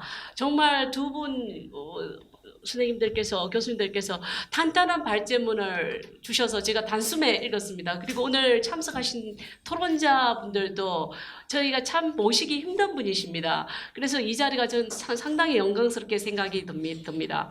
사실 민주시민교육 어쩌면 홍 교수님과 마찬가지로 제 인생에서도 아주 중요한 단어가 되어버렸습니다. 제가 독일에서 15년을 살면서 독일 사람들의 그런 시민성에 대해서 정말 감탄을 해왔습니다. 그리고 아까 독일 사람들한테 조금 이제 나쁜 점을 말씀하셨는데 저는 좀 반대 경험을 많이 했습니다. 저는 독일을 뛰어넘어서 주로 독일 사회를 한국화시키면서 생활을 하다 왔습니다. 그리고 일단 저를 만난 사람들은 대부분이 또 한국을 찾아올 정도가 되어 있습니다. 그만큼 독일 민주시민교육도 우리 독일 얘기 많이 했습니다. 이제는 독일을 뛰어넘어서 우리 나름은 더 나은 민주시민교육을 설계할 시기가 되지 않았나 그런 생각을 해보게 됩니다. 아까 독일 통일과정을 말씀하셨는데요. 제가 통일되고 바로 독일 몇 년, 2년인가 지난 상황이었죠. 동독을 갔는데 3일 있으면서 2번을 길거리에서 욕을 먹었습니다. 어린애들이 동양에서 온 이상한 여자 막 이런 식으로 욕을 막 하는 거예요. 독일말로. 누가 있나 했더니 저 혼자밖에 없어요. 그리고 몇 년 후에 다시 동독 지역을 찾았습니다. 주정치교육은 이제 설립이 되어 있어서 그 주정치교육에 맞는 실정을 그런 민주시민교육을 하고 있었습니다. 그래서 독일 사회통합이 왜 그렇게 빨리 됐느냐. 사실은 민주시민교육의 역할이 컸습니다. 각 주별로 동독 지역의 주정치교육원과 서독 지역의 주정치교육원들이 구동독 지역에 정치교육원이 생겨서 사회통합이 빨리 되도록 자매기를 하면서 그렇게 시도를 했었죠. 그게 결정적인 역할을 하기도 했었습니다. 그리고 이제 몇 년 전에 제가 연방정치교육원을 찾아가서 연방정치교육원장하고 인터뷰하는 과정에서 많이 느꼈지만 독일도 지금 골치가 아픕니다. 왜냐하면 난민 문제 이런 게 또 여러 가지 사회 이슈가 되고 있죠. 그래서 독일을 체제를 보다 보면은 연방정치교육원이 있고 각 주별로 주정치교육원이 있죠. 근데 여기서 눈여겨봐야 될 점은 연방정치교육원이 연방정치교육원이 철저히 독립성을 지키고 있다는 점입니다. 어떻게 독립성이 가능하느냐? 감독위원회가 있어요. 그거는 국회 소속 국회의원 들어와 있고요. 그 다음에 학문적인 중립성은 학술자문위원회라고 있습니다. 거기서는 학문적인 균형이 맞는지를 검토를 하게 됩니다. 그리고 연방정치교육의 내부분에 조직상으로 들어가 있지만 예산위에는 타치를 하질 않습니다. 이 정도로 독립성이 보장이 되어 있다. 왜 정치적 중립성이 중요하냐고 홍 교수님 말씀하셨죠. 저는 좀 반대 의견입니다. 보이테스 바흐 합의 많이 아실 거예요. 거기 어떻게 나왔느냐. 68년 독일이 학생운동 겪었죠. 그런데 학생운동 겪고 나니까 이념 대립이 우리 지금 한국에서 일어나는 것처럼 강합니다. 그러다 보니까 각 주별로 이게 정권들이 다르다 보니까 정치교육 과정에 전부 다 들어가가지고 주별 정권에 따라서 교과서까지 손대기 시작을 합니다. 그래서 연방정치권과 주정치권 골치가 아팠던 거 이걸 어떻게 해결하냐. 그래서 좌우 사람들을 다 모아서 보이테스 바흐라는 아주 소도시에서 학술대회를 개최를 한 내용을 가지고 정리를 합니다. 발표 그거를 이제 요약을 해서 정리를 한 게 그게 보이테스 바흐 합의로 이렇게 정립이 되어 있는 중. 그래서 외국의 사례를 보더라도 정치적인 중립성 상당히 중요한 부분이다. 그렇게 생각을 하게 됩니다. 그래서 제가 이제 한 1분 내로 마무리하기 위해서요. 그러면 어떻게 가야 될 것인가? 정말 민주 시민교육에 대해서 20년이 넘게 이렇게 서로 주체 문제를 가지고 논의를 하고 있는데 참 답답합니다. 솔직한 얘기로 주시면 왜 이렇게 답답하느냐. 부처 이기주의, 단체 이기주의 너무 강합니다. 전체적으로 국가를 생각해서 하는 게 아니라 이런 이기주의가 너무 강합니다. 서로 나서려고 해요.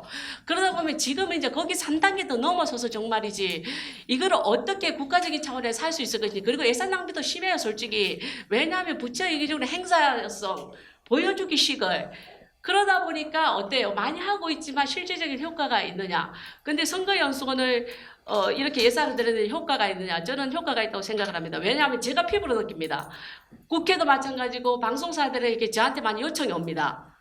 민주 시민교육 하니까 선거연수원이 가장 오래 했고 깊이가 있다는 거예요. 그러다 보면 우리 예산 투자 대비 물론 거기에는 정당 연수도 들어가 있기 때문에 예산이 좀 많이 보이는 건 사실입니다. 정당 연수에 상당히 많은 예산이 들어가 있습니다. 그렇지만 저희가 예산 대비 지금 효율성이나 이런 거를 봤을 때는 상당히 효과를 거두고 있다는 생각을 하면서요. 왜 국가기관에서 굳이 민주시민교육을 해야 된다고 나서겠어요. 그만큼 민주주의 발달에 중요하다는 얘기입니다. 그러다 보면 언어단체가 해도 괜찮습니다. 제가 내주고 싶은 거는 정말 첫 번째로 독립성이 유지가 돼야 됩니다. 그리고 비당파성이 유지가 돼야 됩니다. 중립성이 있어야 됩니다. 오랜 노하우도 있어야 돼요. 그리고 효율적으로 하기 위해서는 전국적인 네트워크도 중요합니다. 그래서 선거연수에서 하든 민주화운동 기념 사회부에서 하든 상관이 없습니다. 어떻게 하면은 국가적인 차원에서 정말 장기적인 로드맵을 가지고 갈 것인지에 대한 그런 논의가 바탕이 되어서 이제는 정말이지 한 단계 더 앞단계 더 나가서 논의가 되기를 바랍니다. 이상입니다. 네, 고맙습니다. 예.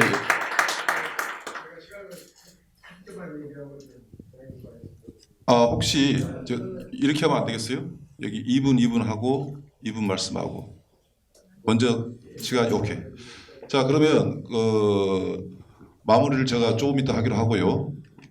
이 조혜주 상임위원께서 한 말씀. 사실은 여러분 제가 대표성으로 박수로 모십니다. 오늘 발언할 입장은 사실은 아닌 것 같습니다. 그럴 생각도 없었는데요. 마침 또 끝까지 토론을 듣게 됐고 특히 우리 홍 교수님하고 이낙연 선생님께서 우리 선관 연수원과는 조금 다른 입장에서 그 시민교육에 좀 관여하고 계셔서 오히려 저도 참 굉장히 기분이 좋습니다. 제가 지금 8대 연수원장을 하면서 2005년, 6년 2년간 연수원장을 했습니다. 그 전에 연수원장들이 딱 1년씩 했는데 저만 유일하게 현재 2년을 했는데요. 그때 사실은 민주시민 제도화에 가서 그때 시민단체 학회하고 많은 그 공감이 이루어가지고 마스터 플랜까지 세웠었습니다. 근데 이제 여러 가지 사정으로 추진이 못했는데 잠깐 오해가 있을 것 같지만 저희 선거관리위원회가 선거연수원이 물론 이제 중심이 되겠지만 이 민주시민 교육 제도화의 어떤 주도적인 역할을 하는 게 우리 선관위 이기주의 차원에서 접근할 생각은 전혀 없다는 것을 분명히 말씀드리겠습니다. 아까 지금 20년간 그 추진이 못했기 때문에 뭔가 앞에 추진 주체는 있어야 되고 그런 부분들에서 선관위가 여러 가지 장점들을 살려서 아까 이난영 선생님도 그 시민사회단체나 민주시민교육 관련 학회나 단체들하고 좀 진정 어린 소통을 해줬으면 좋겠다는 말씀을 해주셨는데 전적으로 공감을 하고요. 저희들은 제도화의 틀을 갖추는데 역할을 하는데 중점이 있지 우리가 민주시민교육을 중앙선관위가 주가 돼가지고 실시하겠다는 생각은 제가 갖고 있지 않다. 그래서 독일 연방정치교육도 직접 하는 것보다는 이렇게 시민교육을 하는 기관단체들의 지원이 대부분인 걸로 알고 있습니다. 저희들도 그러한 독일 연방정치교육 같은 그런 기능을 하는 선에서 우리 중앙선관위가 민주시민 제도화의 그 역할을 하려는 그런 생각을 가지고 있다는 점을 말씀드리고 앞으로 이런 관련 학회나 시민단체들하고 진짜 진정 어린 진심 어린 소통을 해나가도록 하겠습니다. 고맙습니다. 네. 끝까지 경청해 주신 우리 조혜주 상임위원 감사합니다. 여러분들 다시 박수로 또 격려해 주시죠. 자, 6분이 남았습니다. 저는 처음에 시작할 때도 시간이 너무 일찍 끝나가지고 너무 일찍 끝나면 이 발표자들 사례비를 좀 다 주지 깎을까 안 할까 해서 그 걱정을 했는데 시간이 꽉 찹니다. 이거 이렇게 합시다. 뭐 아까 우리가 막 저는 시간 남을 줄 알고 여러분한테 또 이렇게 기회를 드린다는데 좀 양해를 해주시고 딱 6시 이전에 꼭 끝내기 위해서 두 분께서 이 김영준 교수님하고 김현태 박사님께서 딱 2분씩 2분 넘으면 방송 사고입니다. 자, 김형준 교수님 박수로 맞아줍시다. 제가 진행을 하고 계시지만은 플로어에서 한두 분 정도를 저희 발제하신 분한테 얘기를 하시면 그걸 듣고 같이 종합적으로 가는. 아니 그냥 왜냐면 여기 또 오셨는데 그런 게 또 좀 괜찮습니까? 네. 자 그러면 이제 이렇게 발표하님께서 말씀하셨으니까 어때요? 뭐 이렇게 뭐 드릴 이야기가 있다는 분은 혹시 손 건수하셔가지고 예. 네. 발제 내용도 패러다임 전환 설명을 하시면서 정규 교육 과정에 편입되는 거 이거를 긍정적으로 보셨는데 그 다음에 교육 주체 쪽에서는 또 교육부가 아니나 행정부가 아니고 다른 말씀을 하셨는데 제가 그래서 그 점이 이해가 좀 부족했는지 교육 과정으로 편입되는 거를 평가를 하시면은 교육 주체는 행정부가 아니고 다른 부처가 되는 데 대해서 어떻게 설명을 좀 부탁드리겠습니다. 자, 알겠습니다. 2분 지킵시다. 네, 지금 설명하신 거는 투트랙이에요. 그러니까 아주 우리 어렸을 때에 받는 그러한 그 시민교육과 관련돼서 교육부 역할을 하시는 거고, 그리고 우리가 이제 어덜트 소셜라이제이션, 그러니까 사회와 가정 속에서 지금 얘기하는 민주시민교육과 관련돼서는 이 중앙선관위의 이 선거연수원, 그러니까 독립성과 얘기하는 뭐 지속성이라든지 아니면 이런 여러 가지의 기본적인 인프라를 갖고 있기 때문에 그렇게 했으면 좋겠다는 말씀을 좀 드리고요. 저한테 질문하신 내용 중에 하나가 우리 이난영 선생님이 어떤 합의 과정과 방법이 필요할까라는 걸 여쭤봤거든요. 저는 이제 그래서 좀 여러 가지 대안이 있을 수 있겠지만은 스웨덴 모델을 좀 강조합니다. 이 스웨덴은 아주 굉장히 독특한 제도를 하나 갖고 있는데요. 그게 바로 특별위원회 제도하고 국가특별조사 보고서라는 게 있습니다. 이게 1600년도에 스웨덴 국왕 자문국에서 시작을 했는데요. 민주시민교육을 누가 주체로 어떤 내용을 할 것이냐에 대한 것을 이 특별위원회라는 것은 정당, 전문가 집단, 행정, 관료, 이익단체 전부 다 골고루 다 참여를 합니다. 그리고 시간을 굉장히 오래 가져요. 뭐 1년이 아니라 2, 3년 동안 그 특별조사위원회에서 아주 엄청나게 정말 중립적으로 조사를 합니다. 그리고 그 특별조사 보고서를 발표를 합니다. 그걸 SOU라고 하는데요. 그 SOU가 발표가 되면 그냥 일방적인 것이 아니라 다시 또 그 SOU에 대한 의견 수렴을 합니다. 그렇게 해서 결정이 되면 그것은 의회가 거의 수정 없이 다 통과를 시킵니다. 그렇게 해서 이러한 그 아주 민감한 이 부분이 민감하게 올 수도 있거든요. 정파마다 다르니까. 그런 합의를 이뤄내는 과정을 꼭 좀 저도 우리나라에서 좀 벤치마킹에 좀 할 필요가 있지 않을까라는 생각이 좀 들어서 말씀을 좀 드리고요.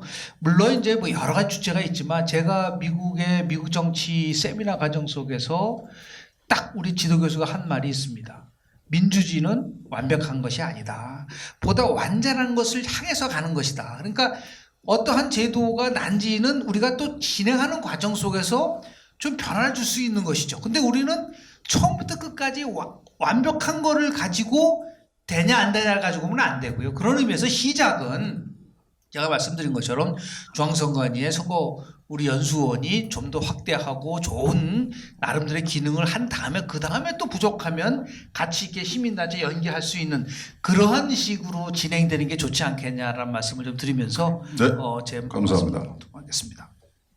야, 이 방송사고는 하겠는데.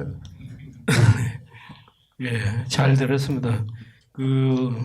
우리 홍 교수님께서 뭐 선거연수원 영문명을 말씀하시는데 가슴이 뜨끔하네요.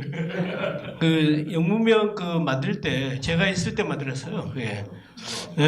그래서 선거연수원이라는 한글명은 바꿀 수 없고 그래가지고 이거 민주시민교육원으로 교육기구로 이래서 영문명을 만들었어요. 그게 전부 장례를 보고 만드는 겁니다. 그리고 뭐 제가 이제 이렇게 좀 말씀 안 드린 게 우리나라 민주시민 교육을 그러니까 미국 형태로 갈 거냐 독일 형태로 갈 거냐 이런 것도 조금 논의가 필요하고요. 미국같이 영미같이 시민사회가 성숙이 돼 있다면은 자율성을 가지고 다 해결돼요. 어느 정도. 그리고 나서 국가에서 공교육에서 조금 이렇게 서포팅을 하고 이렇게 하면 되는데 우리 같은 경우는 아까 몇 가지 제가 사례 더 필요한 이유를 들었지 않습니까? 그러기 위해서는 약간의 국가적으로 이렇게 좀 주축이 돼가지고 이끌어야 되겠다 이런 생각을 가져요. 그래서 결론적으로는 뭐 선거연수원이 뭐 이렇게 발전이 되든 현행 상태에 있든 간에 민주시민 교육과 관련된 일을 하기 때문에 조금 내실을 기하고 좀 더 성과가 있도록 이렇게 좀 기관을 운영하고 확대하고 협력하고 이렇게 해야 되지 않냐 이런 생각을 합니다. 감사합니다. 이거 여러분 고생하셨습니다. 6시인데 제가 20초만 쓰겠습니다. 우리는 홍윤 교수님 토론할 때 그 말을 했던 기억이 참 나서 책에도 쓴 말인데 민주시민사회라는 게 뭐냐. 서로 다른 생각을 가진 사람이 같이 살 수 있는 곳. 그런 교육을 시키는 것이다고 생각하시고요. 중앙선거관리위원회나 선거연수원은요. 자신감을 가졌으면 좋겠어요. 정치권에 휘둘리지 말고 거꾸로 상처받은 정치인들하고 국민들이 이렇게 안아버리는 그 정치적 소도랄까요? 민주주의 에너지 충전소다. 다소의 저항과 공격은 그냥 굳굳하게 버티고 그래서 그래야지만이 민주시민 교육을 하고자 하는 그런 사람들을 이끌고 이 헌법기관으로서 제 역할을 다 할 수 있다고 생각합니다. 하여튼 그렇게 결론을 내리고요. 여러분 이 참 질문도 많이 하시고 그래야 되는데 너무 안타깝습니다. 고맙습니다.